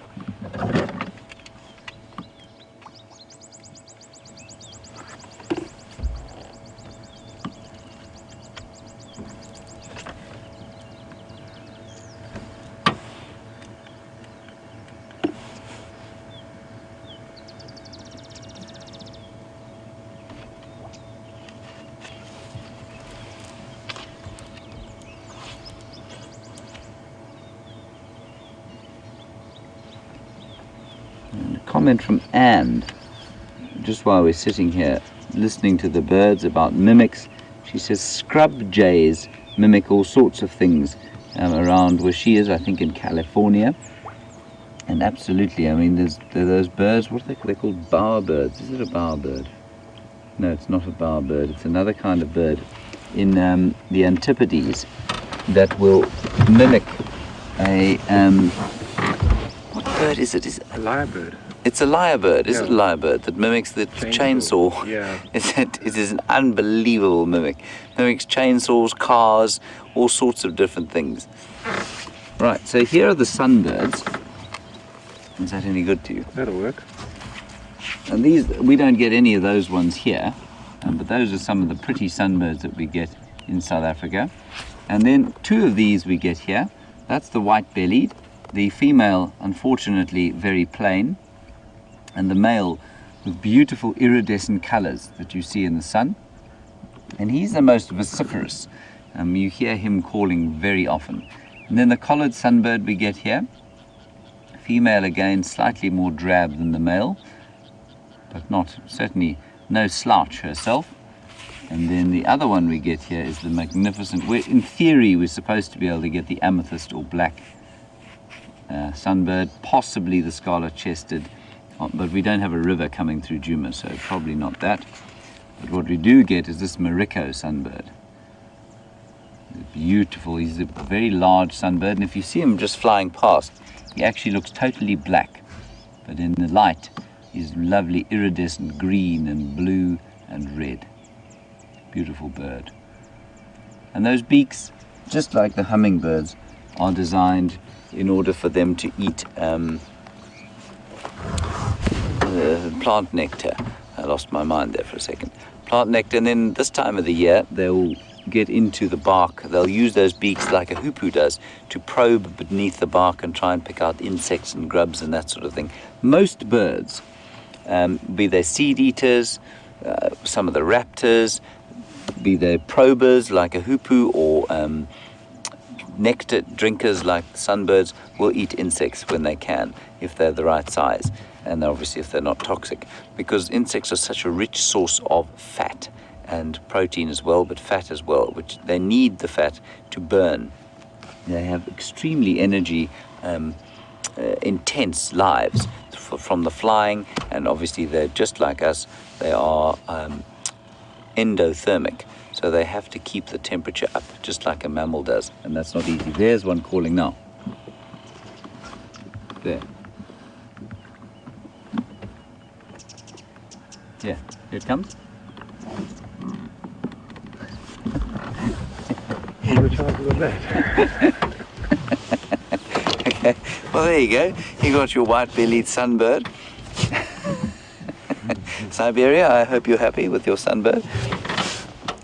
He is actually sitting now on the tree there. You won't pick up the colors from here, but that's him there sitting on the top of that marula tree there. You've got him there, Andy. I think so. It's just that he's the slightly thick bit of one of the twigs on the end there. there, flying off, gone. That was the white-bellied sunbird. Well, I'm glad we saw him. He didn't look quite as impressive as his picture as he flew over at about Mach 3, but I'm afraid that's how they go. But when they do sit still, they are magnificent to look at. Very nice. Right, not much else coming down to drink here. No plethora of great antelope herds.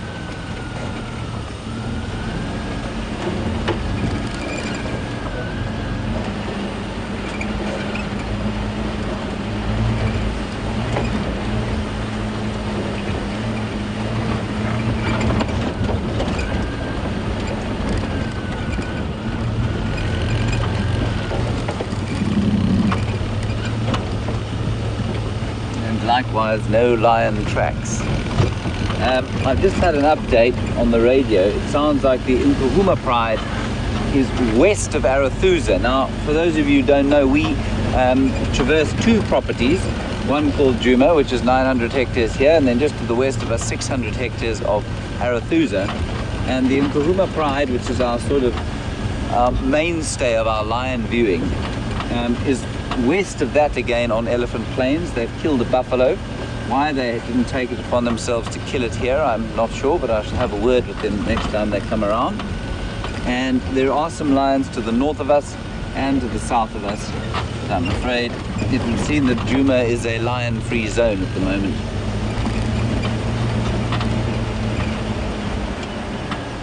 That said, there are tracks around the sort of our boundary with Arathusa and the northern reserve called Simbambili, and Brent is around there just trying to ascertain what's going on, but it does look like everything has gone west of where we are allowed to go, which is a bit sad. But it is a magnificent morning.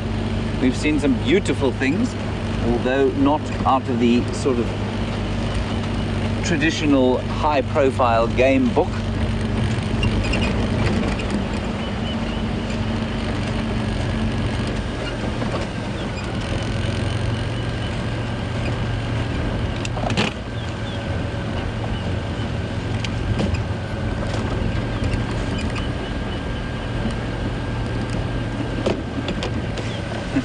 Apparently a great outpouring of concern for Andrew, and Christy, you especially want to know how he's doing.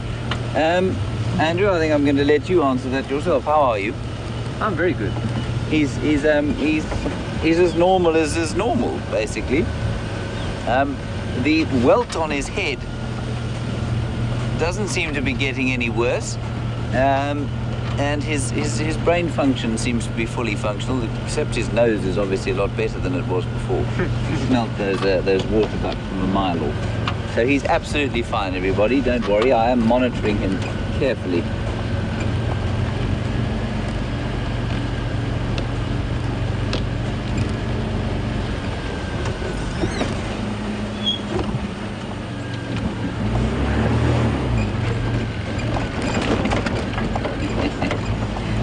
Lovely question about whether the pole that Andrew had a fight with this morning is still standing. Andrew, did you kick it over in a fit of temper, or is it still okay? It has a dent in it, but it's still there. Okay, well, it has a dent in it. But I think the pole has 1 and Andrew has 0 on that score.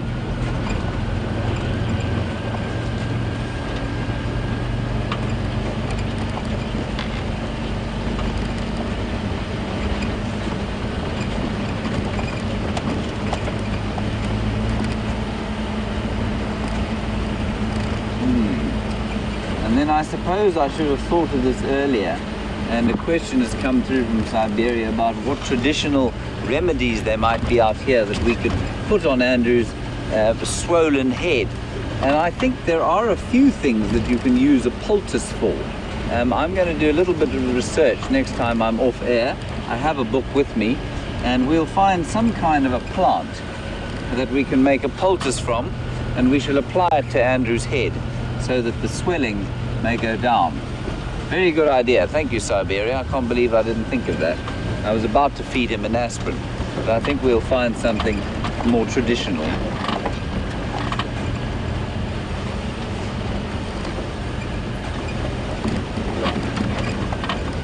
All right, we're going to head across to Brent and see how he's doing. He'll tell you about the lion tracks he's been listening to and hearing about, and I'll see you just a little bit later.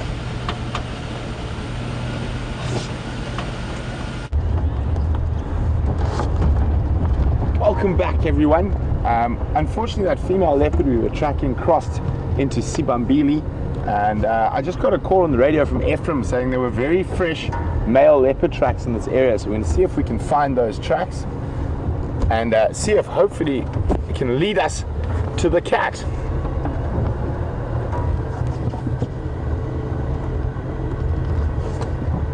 So just to the eastern side of this little dip, Ephraim said he circled the last track, so just making sure there aren't any on this side.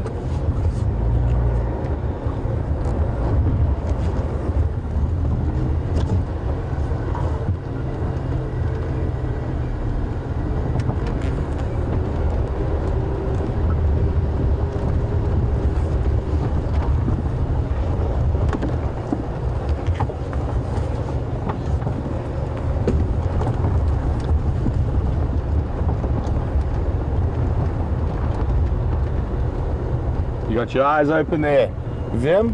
Hopefully that leopard isn't too far away from us yet. Wide open.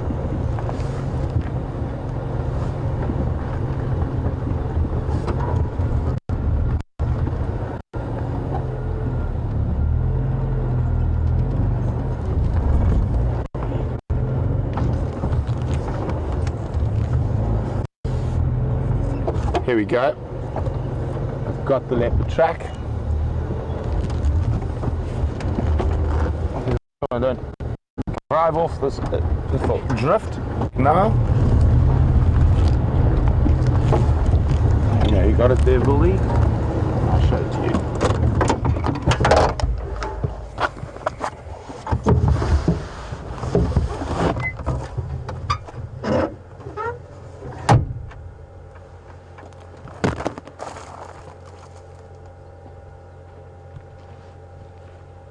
So if we have a look just here, there we go, we've got those male leopard tracks leaving the road here and heading up into this drainage line. So we're going to turn around, head up onto Gari cut line, and hopefully that leopard is still close by and in this drainage line and hasn't continued further north. But really great, the first really good set of tracks we've seen this morning, apart from that females that managed to cross out.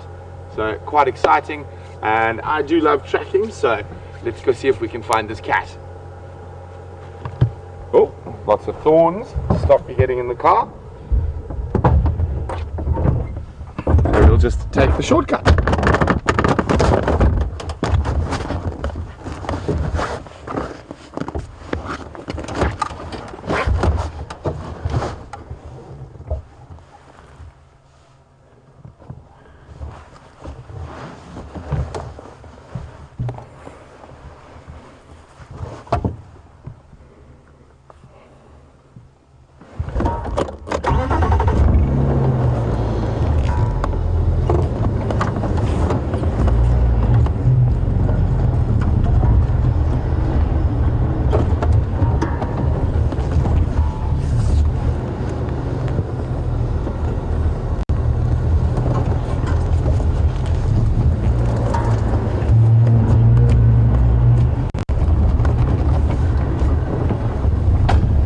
Maybe we're in serious luck and we can see that big, huge African ebony or jackalberry, and hopefully he's got some meat there. But every time we drive past that tree, all of us, cameramen, presenters, always check to see if there's possibly not a leopard in those shady branches.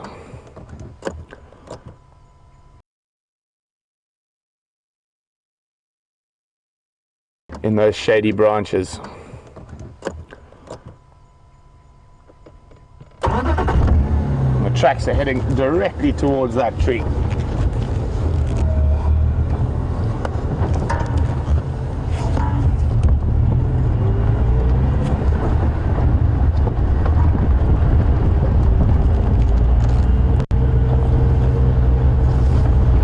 Just going to update the other game drive vehicles quickly. Nkonzo of that Wanunengwe cut northeast into the block from Giraffe Dip, up the drainage line. I'm following up.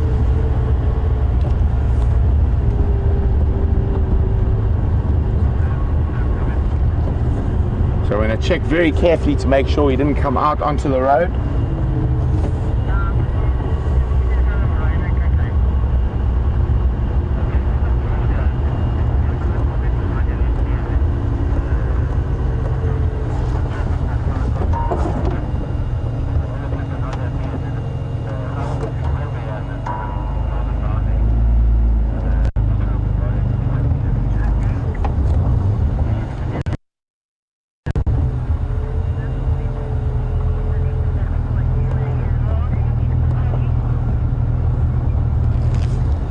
So we're just going to go, whoopsie, check down in the drainage line.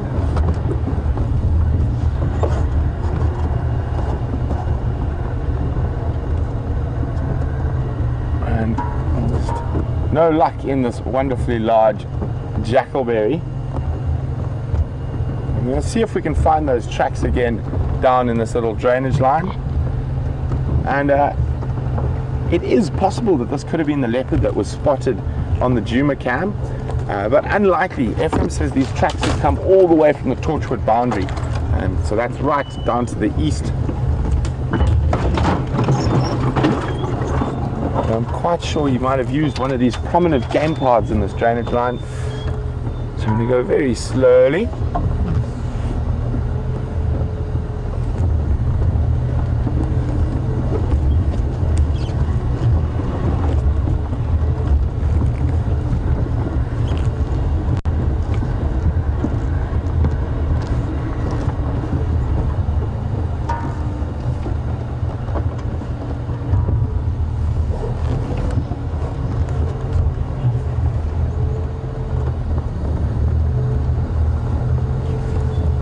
See if we can spot a track.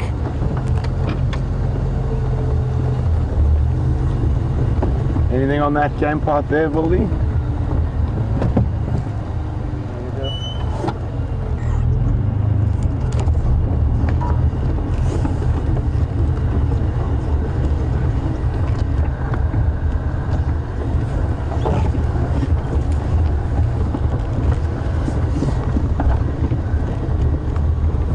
Go a little bit up ahead to see where all these game paths converge and see if we can find some tracks there.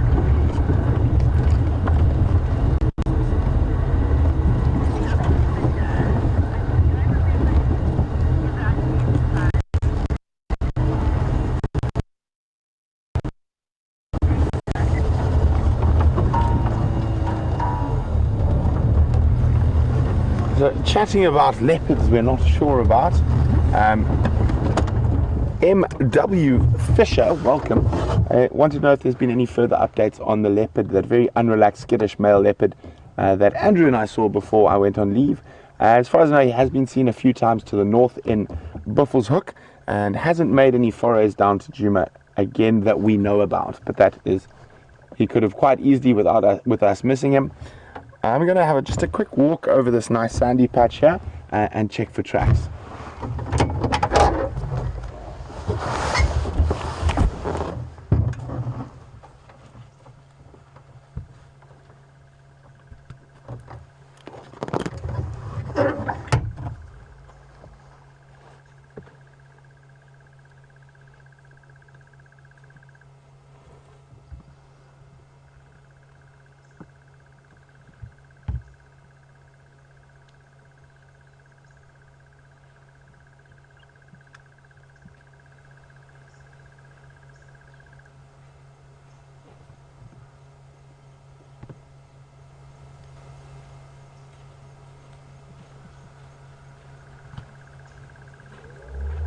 So we've got his tracks again. I don't want to speak too loudly. We think this animal is quite close. Unfortunately, it is heading towards the northern boundary. So what I'm going to do now is take a guess. I'm going to loop around to the northern boundary, just double check the tracks haven't crossed there, and then work my way back south from there.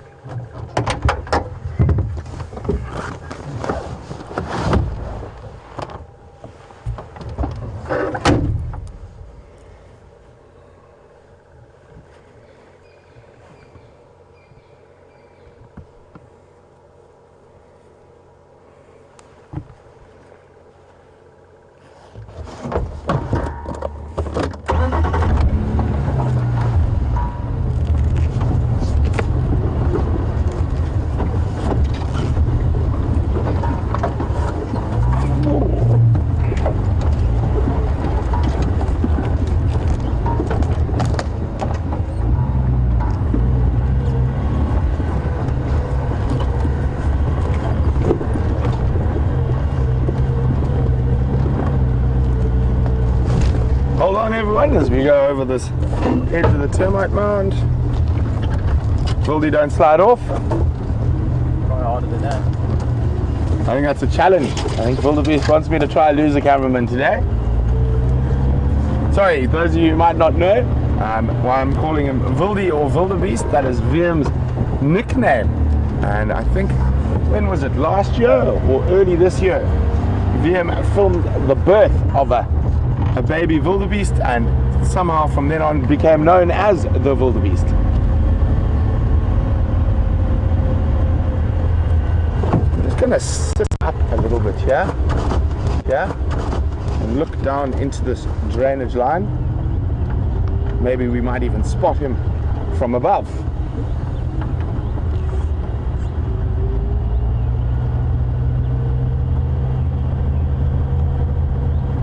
I'm also listening for any little birds, testiculars or things that might start alarm calling, giving away his presence.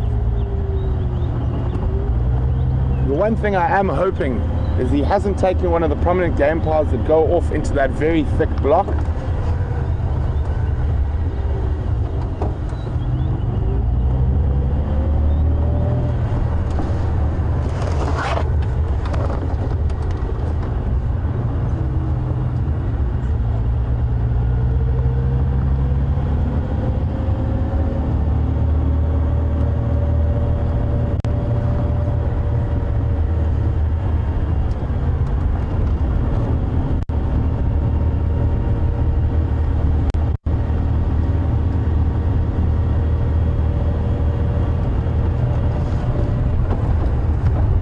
Doesn't look like he's come out onto the road, and so we are going to go right up to the northern boundary and work our way south again.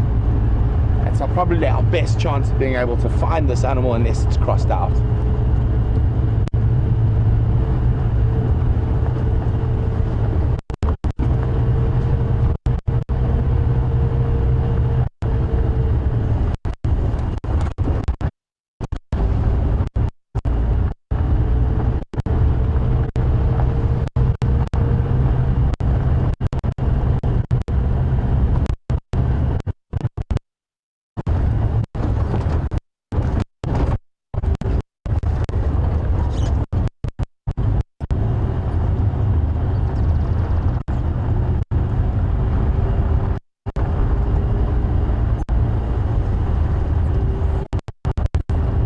Very carefully to this drainage line as we head along it.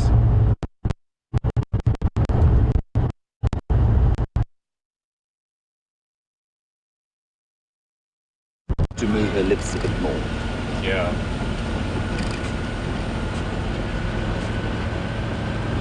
She will have to move her lips a little bit more. Hello, we are back, everybody. We were just talking about moving lips and speaking on the radio. But prior to that, I'm laughing because we suddenly became live, and I know that there's a delay on this vehicle, which means that what you're seeing now is 8 seconds before. It's 8 seconds after I'm saying it, which means that part of the conversation that we were having beforehand you will get, so I'm sorry about that. Luckily we didn't say anything too nasty. Whew. Quite lucky. While you were gone, we found, I looked in this magnificent book here, which I'm not allowed, the brand of which I'm not allowed to show you. We looked in it to find a traditional remedy for Andrew's head problem, and we found one. Ziziphus mucronata, the common buffalo thorn, which we find all over the place. We found one with some leaves on it. Andrew then had to chew the leaves and place the pulp upon his wound, and as we speak, he has a green line down the length of his wound, and I did tweet a picture of it, so go and have a look if you're on the tweet at #SafariLive, or you can check out the Instagram. I don't know how you do that, to be honest, but I did post it on Instagram, James R.A. Hendry, if you want to see Andrew's poultice. I did threaten to film him, but he looked a little bit violent after that, so I stopped doing that and just took a picture with my telephone. So how's it feeling, Andrew? a little bit tingly. It's feeling tingly. Now that either means that it's healing or that we have poisoned Andrew and he's going to have septicemia by the time we get home.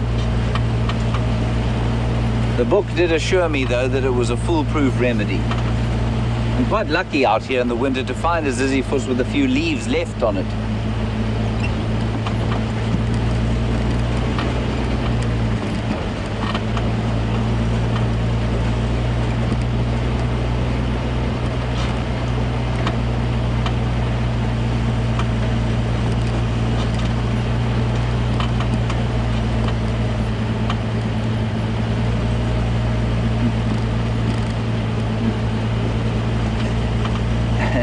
Just a couple of comments on Andrew's poultice, and I suppose is it strictly a poultice? It probably is. What's this? Andrew? Something has been violently ill on the ground here. Astralina, you're a bit worried about, I'm just going to reverse a bit so that we can get a picture of this, about whether the tannin will affect Andrew. Ziziphus is remarkably tannin free, and that's why it's kind of edible. Can you see that? Yeah. On the ground there appears to be a large bolus of something, which basically means something is vomited onto the ground. I'm just going to have a look.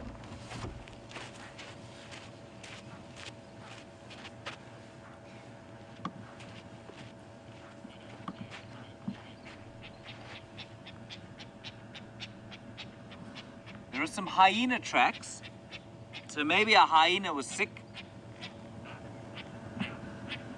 It's all fur and a little bit of bone.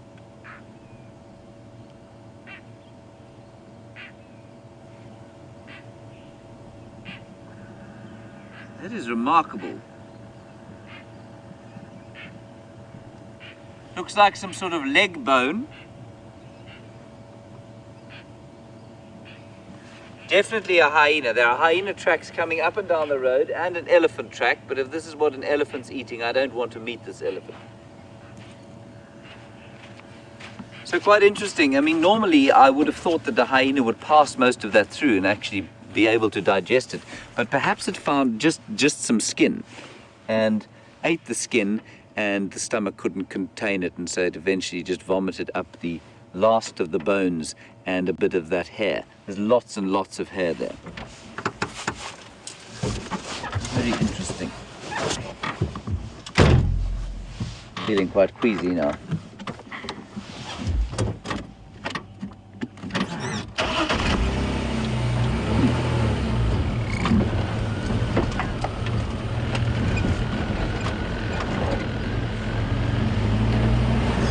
Looks quite fresh, I must say.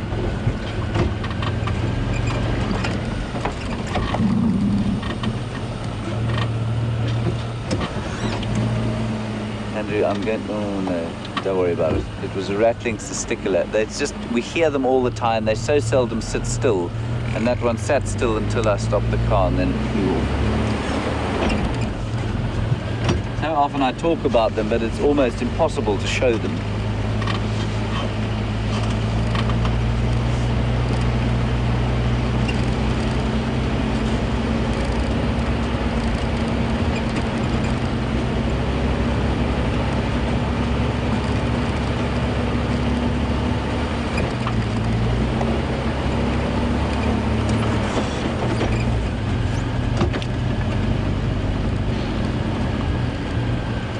Hear a verve calling.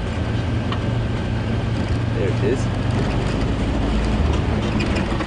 Andrew, I know this is a bit of a... Can you get onto that roller there? He's going to show us why he's called a roller now. That's what that is. Sorry, it's a very small bird, everybody. It's not a roller at all. There's a roller calling below it. Sorry, I'm just going to... I've lost my binoculars. I'm going to try and quickly have a look and see if I can tell you what that is. Wow. It's a accipiter of some kind doing acrobatics. And by accipiter I mean a little hawk.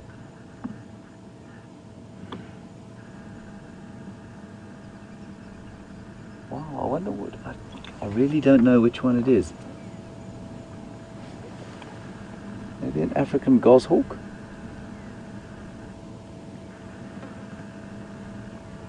Beautiful.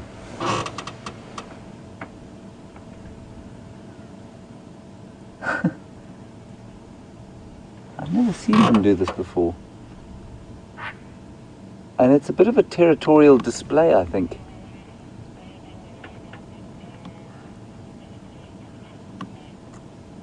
Beautiful. Look at that. I think that's a territorial display, you know. I'm going to give you two options for what I think it could be. It might also be a dark chanting goshawk. In fact, let me just find the picture quickly. Dark chanting goshawk. That's that bird there. Although it looked a little pale to me to be a dark chanting goshawk, it did have that sort of blackness on the wings. I'm just going to read here. Yeah, doesn't say anything there, so that may be what it was. The other thing it could have been was the African goshawk. I'm just going to read there again. You see, the reason I think it might be that was that the territorial male, it says here, displays prominently in the mornings, flying high with bouts of fast wing beats followed by glides, while calling krit. This one isn't calling. But I think that's the kind of size, it's the right size for that. And it was doing that sort of gliding and flying with rapid wing beats. So we'll go with African goshawk. If unless anyone objects. If you object, hashtag Safari Live, and we'll see what you have to say. Andrew, are you happy with African goshawk? How's the poultice doing? Feeling cold and tingly now. It's now feeling cold and tingly. That probably means the front of his head's about to rot off.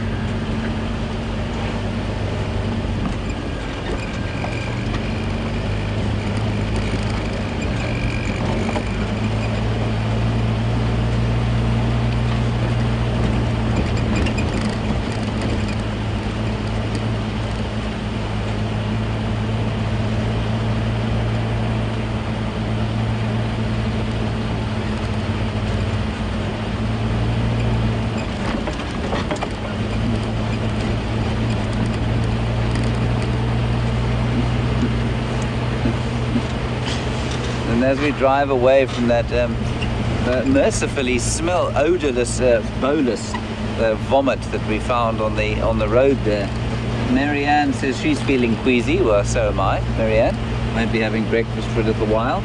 And Astralina, you make the comment that perhaps it was the toupee from one of our wealthy guests that comes to frequent these areas. No, I think it was antelope hair. It didn't look to be of the same quality as toupee hair. Not that I know what toupee hair is. I'm certainly qualified to wear a toupee, given my lack of hair, but I've eschewed that and gone with the shaven and hat look.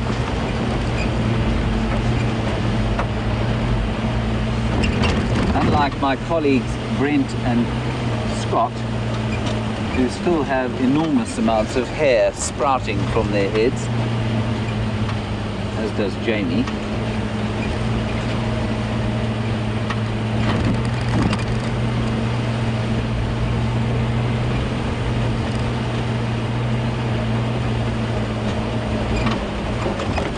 Very nice comment from Pretty Nightmare, who is complimenting Andrew on his bird shot. I don't mean in the violent sense, I mean of the goshawk, despite the fact that he's seeing double. Good morning, how's it going? Alright. Good. You seen anything of any worth this Just a morning? little bit back, there's some in Garlispur, but we don't know Okay. how old it is. All right. Yeah, Just they came through about here 2 days 100 ago. meters back, yeah. Yeah. I think all the lions are different Yeah. parts of everywhere except here. Anyway, so it goes. Enjoy your drive.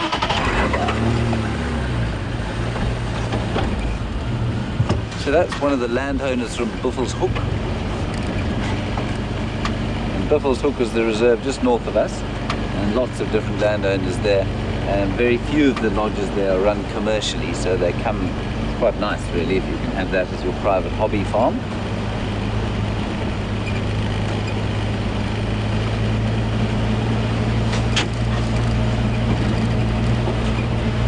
saying that they did have some lion tracks in this area, but they didn't know how fresh they were. Well, this is where the Nkahuma Pride was a few days ago.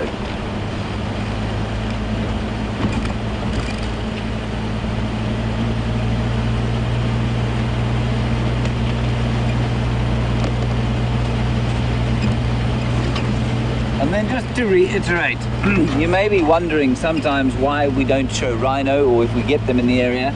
We do get them in the area.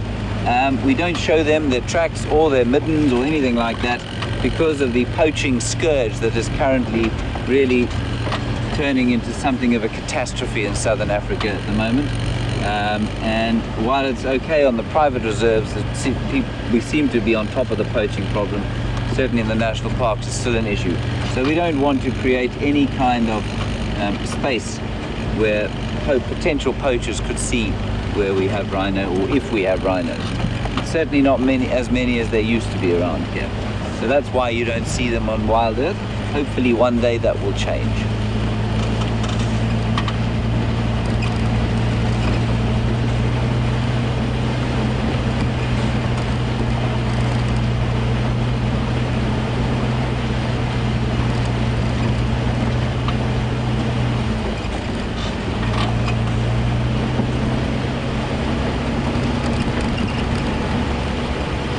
Quiet drive today, Andrew. Quiet but enjoyable. Enjoyable, yes, very much so.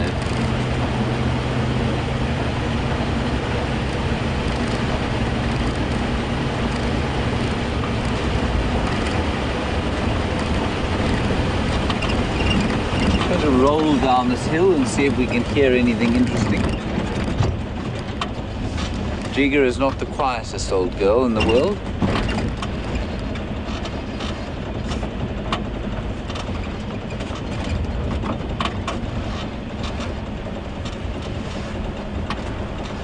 It always amazes me how used to the sound of the engine we do get. And then you turn it off and you realize how noisy they really are.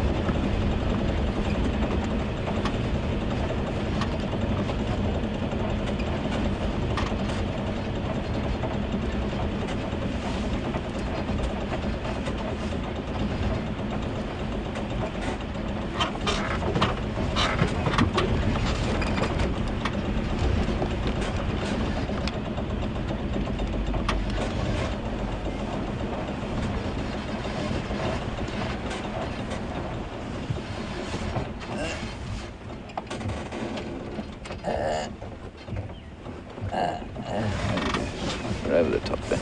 Well done, Andrew. Thank you. So, not a lot going on here. Some interesting sounds. A couple of magpie shrikes calling. There seem to be lots of them today.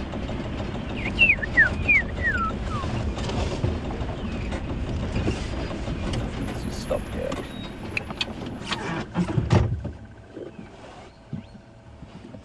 That's a lark calling there. It's a boater lark, I think. Lovely sound of a crested barbet.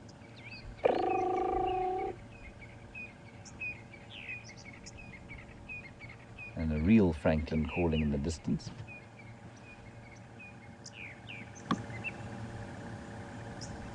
And another drongo imitating various other birds. You're looking off to the east there. That's where the sun came up, obviously, because that's where the sun does come up, in the east. And on a good day you can see off to the far end of Djuma. I mean, that is actually the far end of Djuma. That's probably Drakensberger Road, where we often stop and look at the sunset.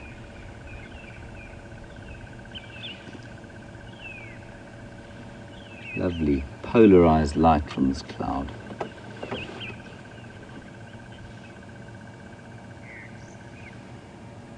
Brent is still on the trail of a leopard, so if anyone can find it, it will be him. So with any luck, Brent will have a leopard for you just now. Otherwise, we'll just continue driving through what is a very gorgeous and very peaceful morning. See what other little fun things we can find.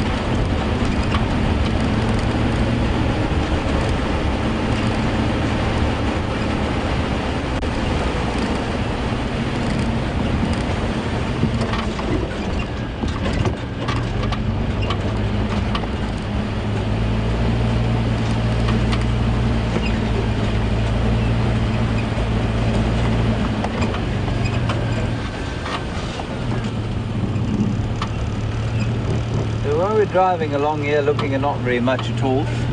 Very nice question from Steve. Apparently Steve in Texas, you managed to miss the drive where I found some monkeys. There's a great rattling noise going on down here.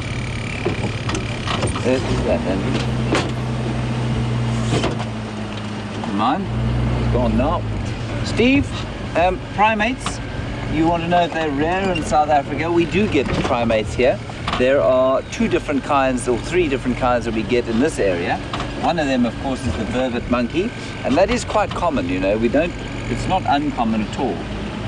And then the other ones are the greater or the thick-tailed bush baby and the lesser bush baby, which they look like little lemurs, if you like. You know what a lemur looks like. And they're a small sort of what we call a primitive primate, which means that they do share an evolutionary line with us, but many, many millions of years ago. And those are the 3 primate species that we get out here.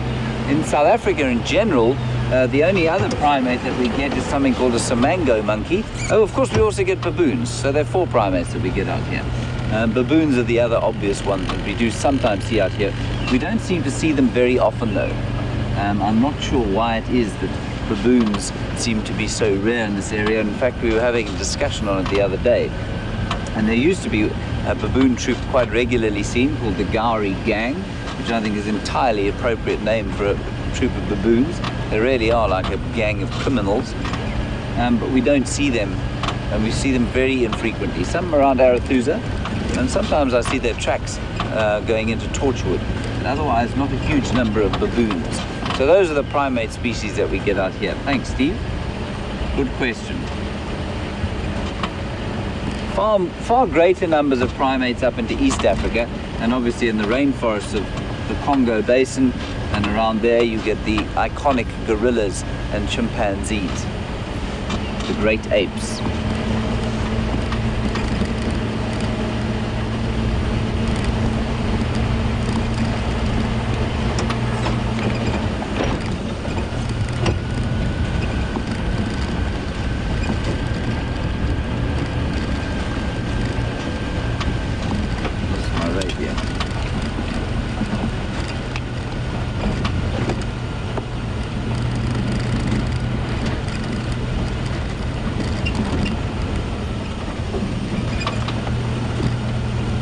Just doesn't stop. I'm constantly driving past things thinking, oh, I wonder what that is, or I wonder what that could be used for. And mainly that's also stimulated by some of the questions that you ask, which are, you know, you'll ask me things that I've never thought about before. So the answer, Penny, is that, I mean, if I was to give a linear answer, to be able to take a decent game drive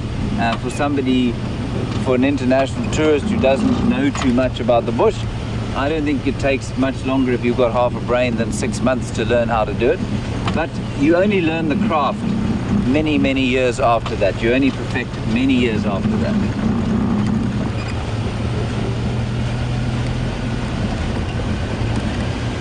And what we're going to try and do now is go to the hyena den. I'm just not sure exactly where it is. So we're going to contact Brent and Steph, and they'll give me an idea, and let's go and see if we can't find some sort of hyena. I know it's very difficult to get in there in a vehicle, but Brent did manage it yesterday. That's not to say I will be able to manage it, because Brent can do things with a vehicle that, well, the less said about that, the better, I suppose.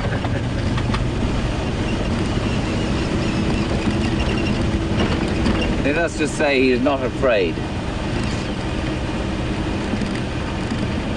So if you'll excuse me 1 second, I'm going to use the radio. Brent Leah Smith, do you copy?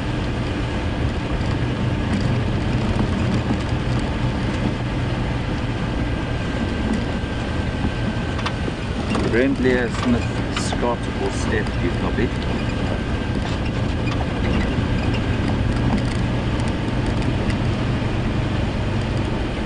Alright, well I can't get hold of anybody. I've got a vague idea of where it is though, so fear not.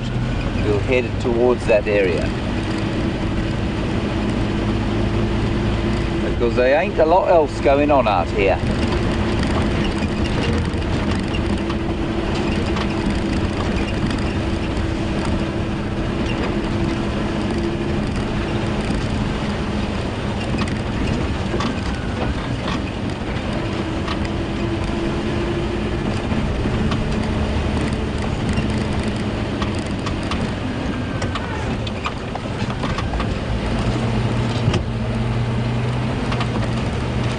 thank you to those of you who continue to watch the Juma Dam cam, as it were, keeping an eye on the different goings on there, and apparently there's some nyala there.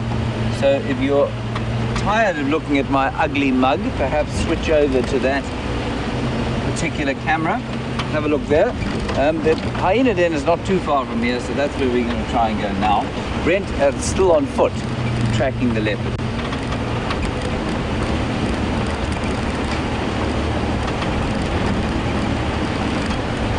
Remember the name of this road, Andrew? Aubrey? No. Gallagher shortcut, I hope. If it isn't, we're in trouble.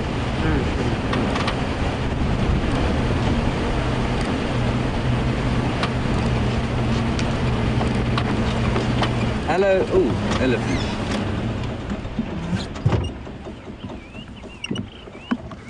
Just an elephant over there. Just two. Oh, that's the stumpy trunk one. See that, Andrew?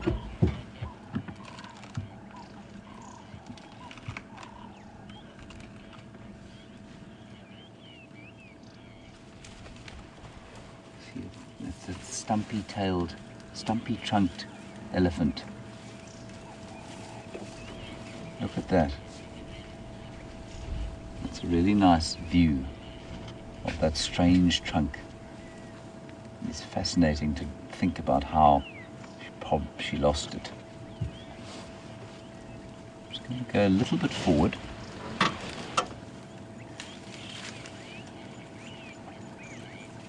Very difficult, of course, for an elephant to survive on a trunk like that. Well, you'd think so, but obviously the trunk is healed. She seems to be doing absolutely fine. It's the same three that have been around here for the last week almost. And we're quite close to the Gari waterhole.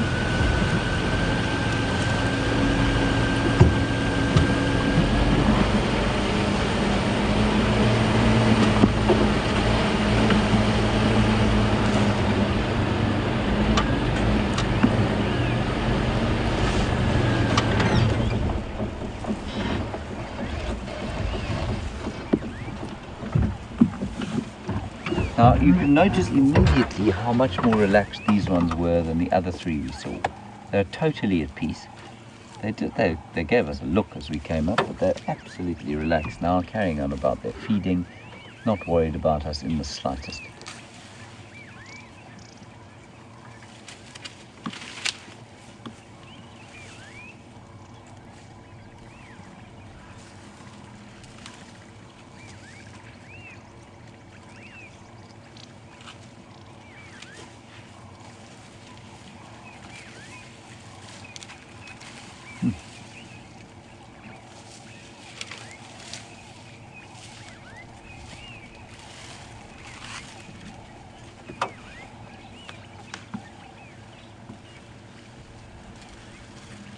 Sorry, I'm being quite silent for two reasons. One, that there's quite a lot going on the radio, and the other, that it's just very nice to listen to what's going on around us.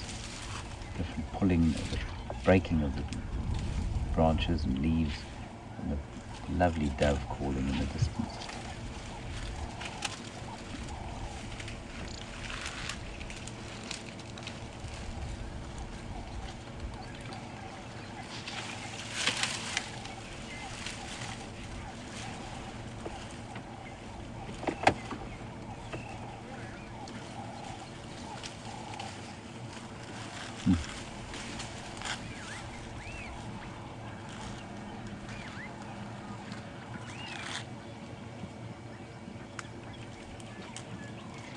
So Yvonne and Laura, two nice questions about the nutrient balance of elephants. Now, just as you asked that question, just look at this, how skinny that one at the back is there.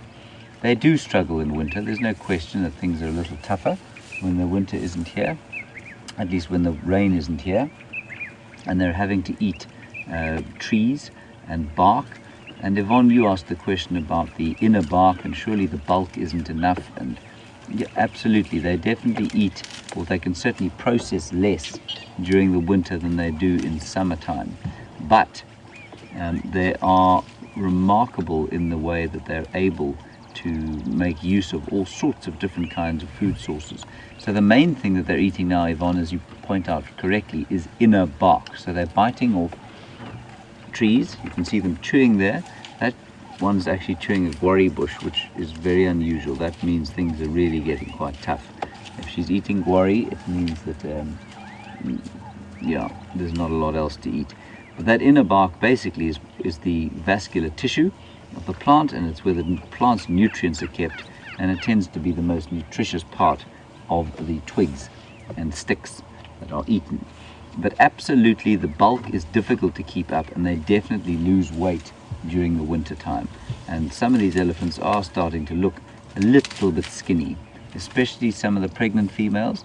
They are starting to show signs of, I wouldn't say nutrient stress, but they're certainly skinnier than they might be at other times of the year.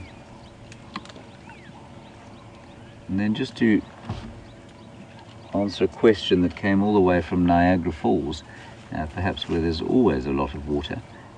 While we're looking at these elephants, other large grey animals, hippos, you want to know where they go, when the water dries out.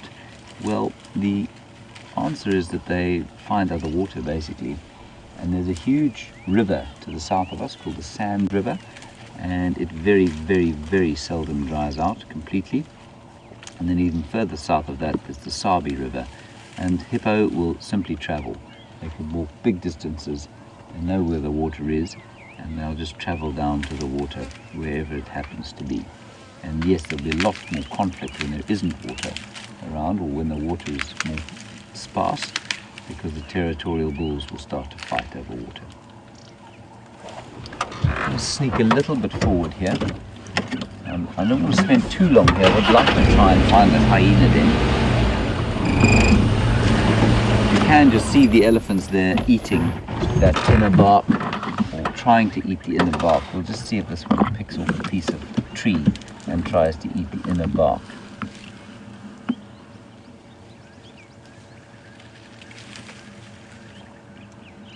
They're also very selective feeders, elephants. That looks like actually a piece of root that elephant's trying to eat.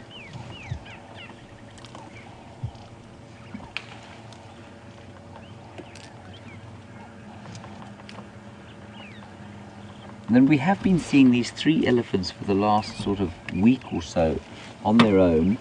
And Emily, on Twitter, you'd like to know, but why is that? Why are they on their own, and is it normal? It's not abnormal, but it's not that usual to find 3 of them. I've seen that stumpy trunked one in a bigger herd than this. She's often with that herd that has the wrinkly bottomed young calf who stands on his back legs for us. I've definitely seen her in that herd, and why they should have separated from the herd, I'm not really sure, other than to say that they're all kind of, well, the one isn't a teenager age at all. The 2 of them are quite teenagerish, and maybe they just want to hang around the water. They're quite close to the water, and there's 3 of them, there's enough for the 3 of them to eat around here, and so maybe their little herd is happy to just hang around here. Elephant herds are not sort of strict arrangements at all. They're quite fluid, so they don't necessarily always hang around in the same herd, and herds will come together and split up. And maybe this young grouping here is the makings of a new herd, and maybe that's why they're hanging around on their own. I think they're around this area though mainly for the water. Water is the limiting factor in the winter for just about all the animals, but especially elephants, which have to drink so often. Right, let us head up the road here and see if we can't find the hyena den.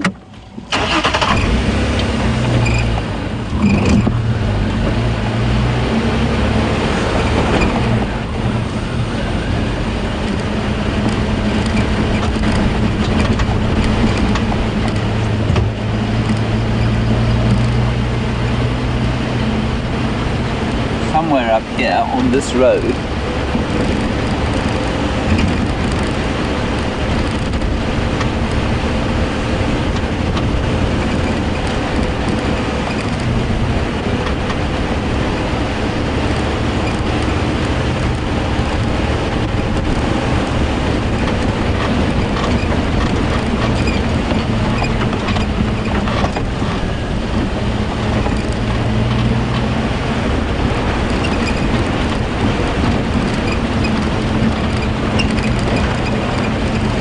Now Steph managed to find the hyena here somewhere yesterday with Vilm in tow, and I did see tracks. We went up this road this morning and I did see tracks going off, so I'm hoping we'll be able to find it.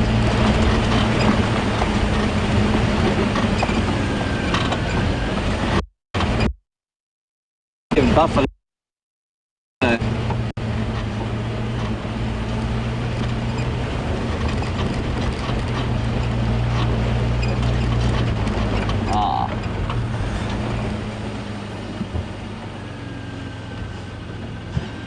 Let's try this. Some evidence. I'll try and get hold of Brent now. He's back on. Brent, you copy? Brenty, I'm trying to find the hyena then. Can you give me some directions?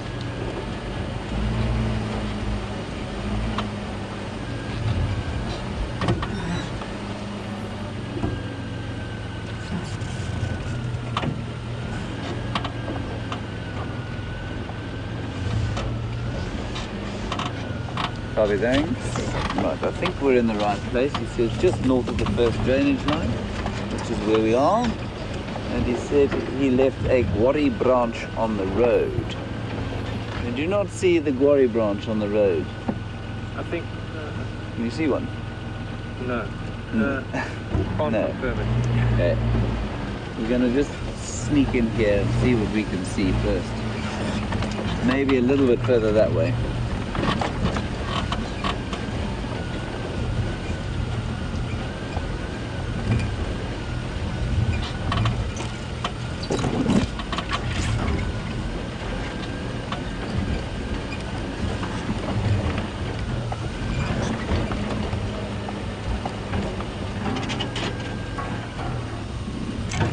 Watch out there.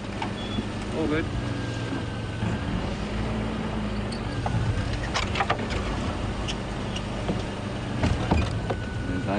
I don't think we're in the right place here. I think this path is a bit prominent. Well, we'll just see where it goes and then we'll probably go back towards the road. This doesn't look like particularly difficult to access at all.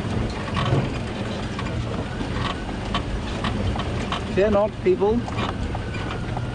Andrew, how's your head? Feeling good. Feeling good? Tingling still? No, tingling stopped. Tingling has stopped. Good. Do you still have the poultice on? He does. People, I wish you could see Andrew's face right now. He's quite remarkable. You're going to turn around here. I think I'm in the wrong place, unfortunately. I think it's further over the hill. There's some definite vehicle tracks coming in here.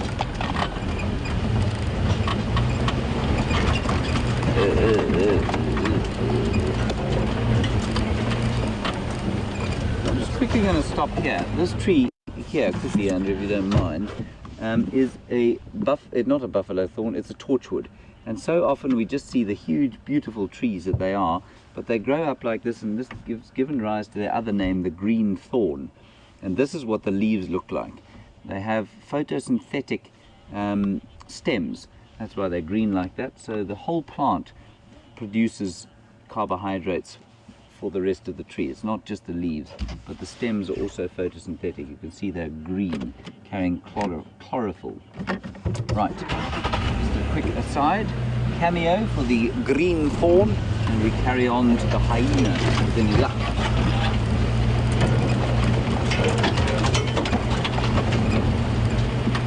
What's your head, Andrew? Don't spill your coffee, anybody? Or your drink, your snifter, your evening snifter. You're watching us at night. I suppose most of you would be if you're in the new world. Maggie M in the old world, of course, in Australia. Probably in tomorrow already.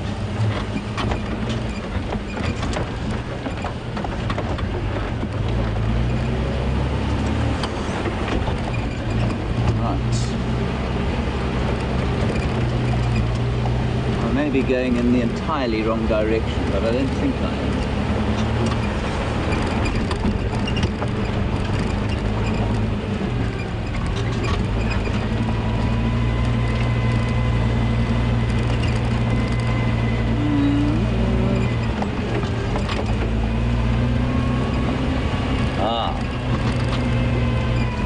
see a guarri branch on the road.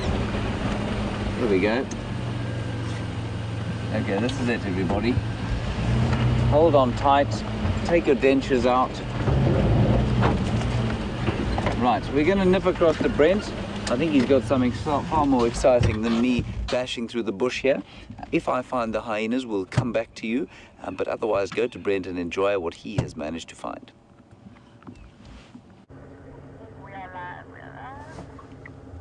Welcome back, everyone, and after a very slow and frustrating morning for us, we finally found a young male leopard, thanks to someone. Unfortunately, he is across our boundary, but you can see carrying the meat there. It looks like he's made a very big kill. It almost looks like it could be a kudu. I can't really see. Where'd he go? To the left. To the left? Yeah, there you go. He's gone behind a bush for me. He might take some of that meat up a tree, I'm hoping. We're not sure which leopard this is yet. Here he comes. It's a very big carcass on the ground. I mean, it almost, to me, looks like a buffalo carcass, which is quite unusual. I'm not quite sure what's going on here.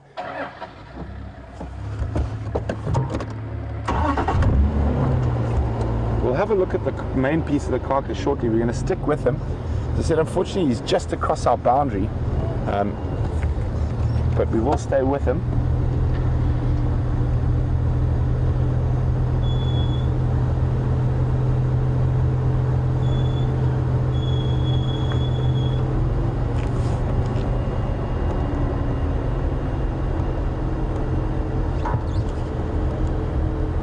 He might take some of that meat, if it is an abandoned lion kill or something like that, and try store it in a tree. But we'll go back to try to figure out what the carcass is shortly.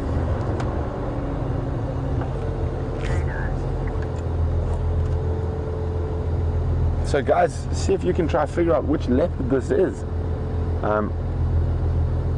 It's definitely a young male, but who exactly, I'm not sure.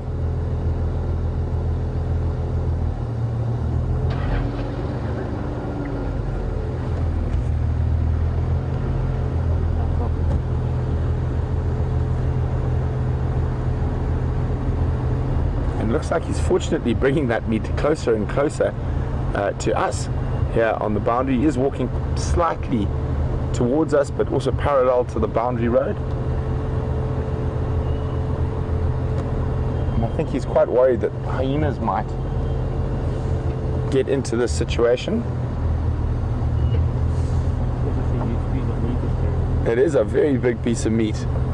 Try to see what piece of meat it is now.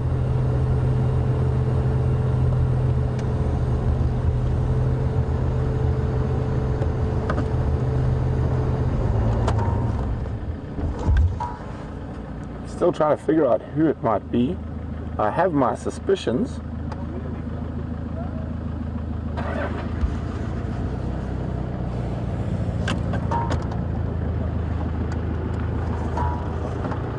Morning, morning, morning. Morning.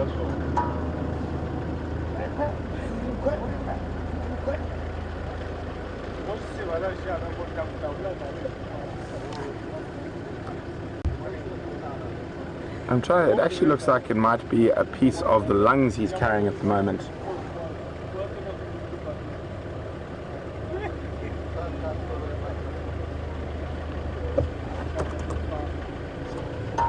Unfortunately, there's a bit of a traffic jam on the road ahead of us. There we go, up the tree. So I said he might be taking pieces of that meat to store. And very fortunately for us, it's right on our boundary.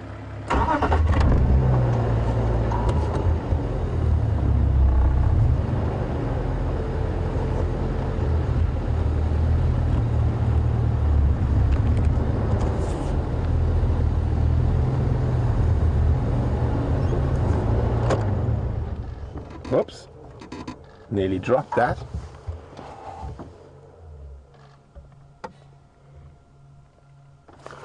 Maybe we can figure out who it is now that he's not moving as much.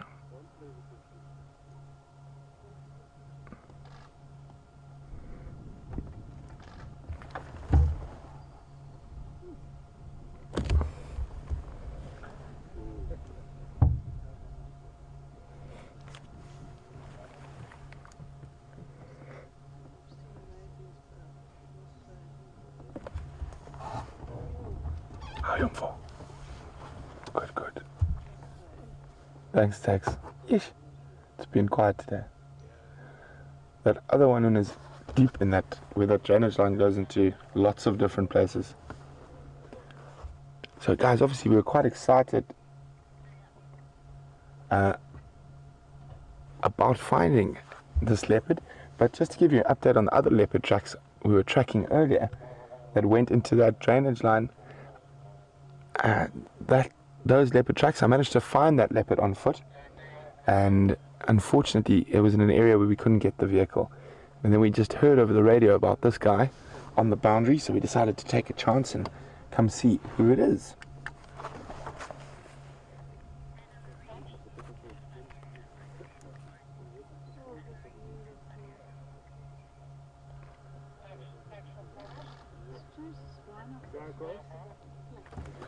So a few people seem to think this is the quarantine young male, one of Karula's last litter. I'm not 100% sure yet, but Anna Marie and Siberia seem to think it's quarantine.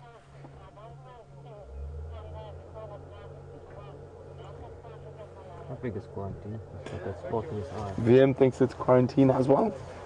I'm going to keep looking a little bit closer before I throw my hat in with everyone.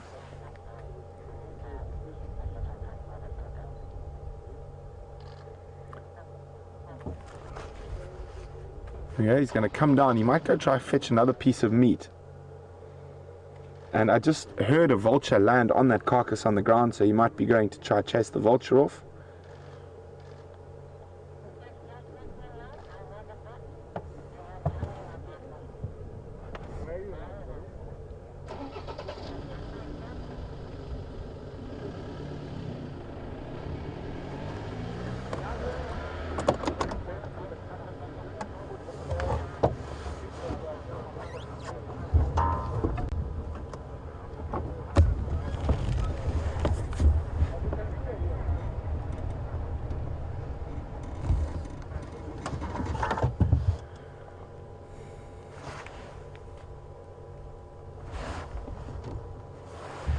So obviously that carcass on the ground is very vulnerable. The fact that it is a big carcass, I'm not sure what it is yet. It looked very big. Kudu, there we go. So it was a big kudu, that's why he's unable to hoist the whole carcass. And the vultures have spotted it, and they are dropping down onto the carcass, which could cause him to actually move a bit faster back to the carcass to chase them off. There we go. So we're gonna get ahead. We're gonna go a bit faster to try and get to the carcass before he does. So hold on.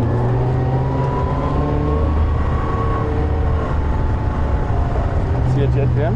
There you go. The vulture's on the ground there. He's running at full speed now. Sorry guys, I'm just gonna try and get there. He might surprise a vulture on the ground. Right, they've seen him coming. You can see the vultures all disappearing. And he's charged in to chase the vultures off the carcass, and he's now slowed down to a walk again now that the vultures all disappeared.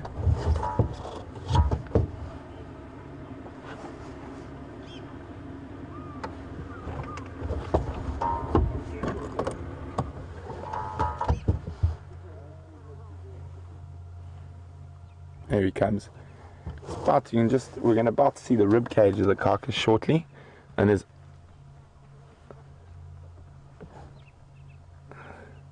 I think he's going to have a constant battle today trying to keep the vultures off the carcass. Is he lying down? Behind that bush. Behind the bush.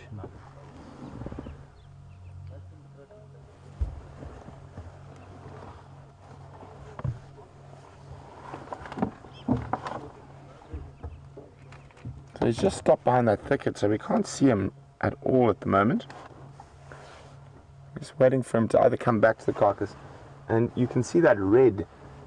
There we go. Vim's going to zoom in a little bit for you there. Unfortunately, it is quite far in the other side, and he might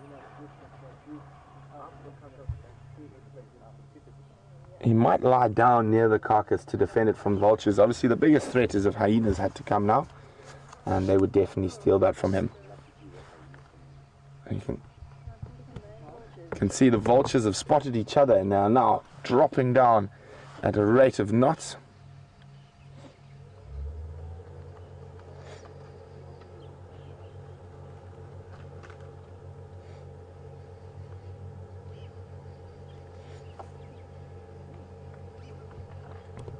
So I can see there's 3 there, 4, 5 and other trees, and I can still see a few more coming in.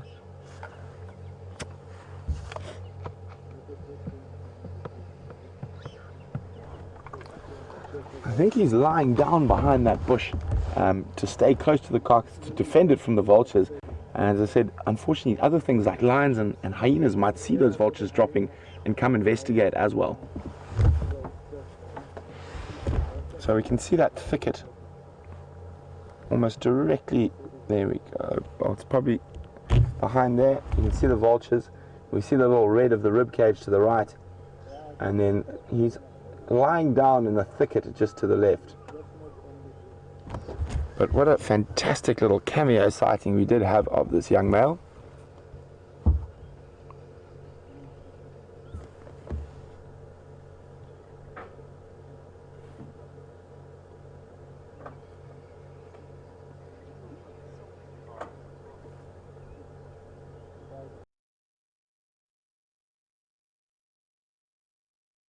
Pop out just yet, but what a fantastic way to end this sunrise safari with a male leopard. And it's been a really frustrating day for Virm and myself when we tracked the female leopard and she left.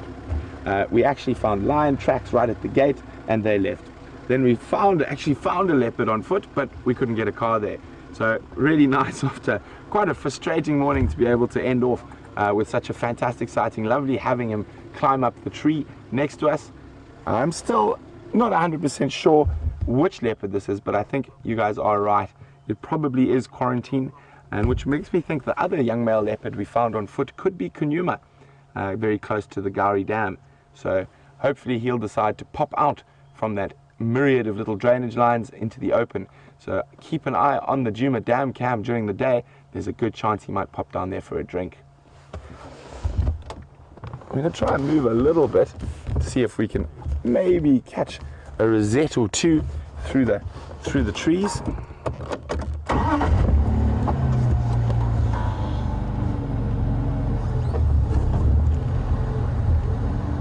Can you spot anything there, Virm? I think he's got a nice shady spot under that bush.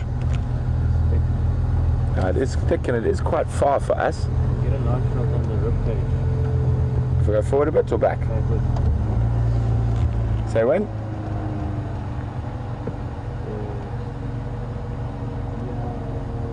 Bit more?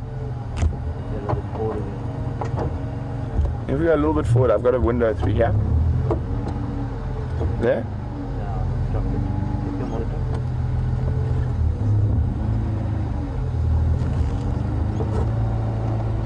There we go. I think that's unfortunately the best we're going to get of the carcass. We might try a little bit further forward again.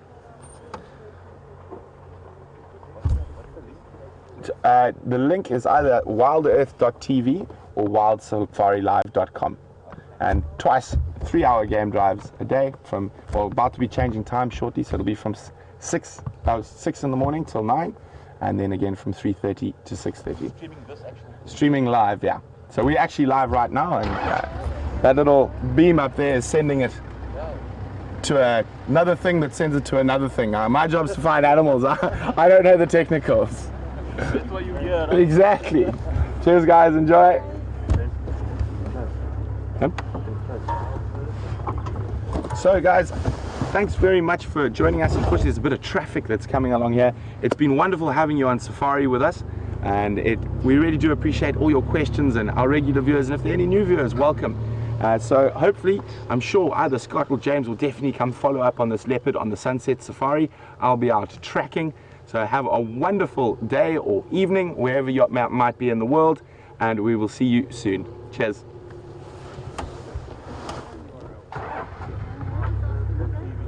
Sorry, can you give us the URL again?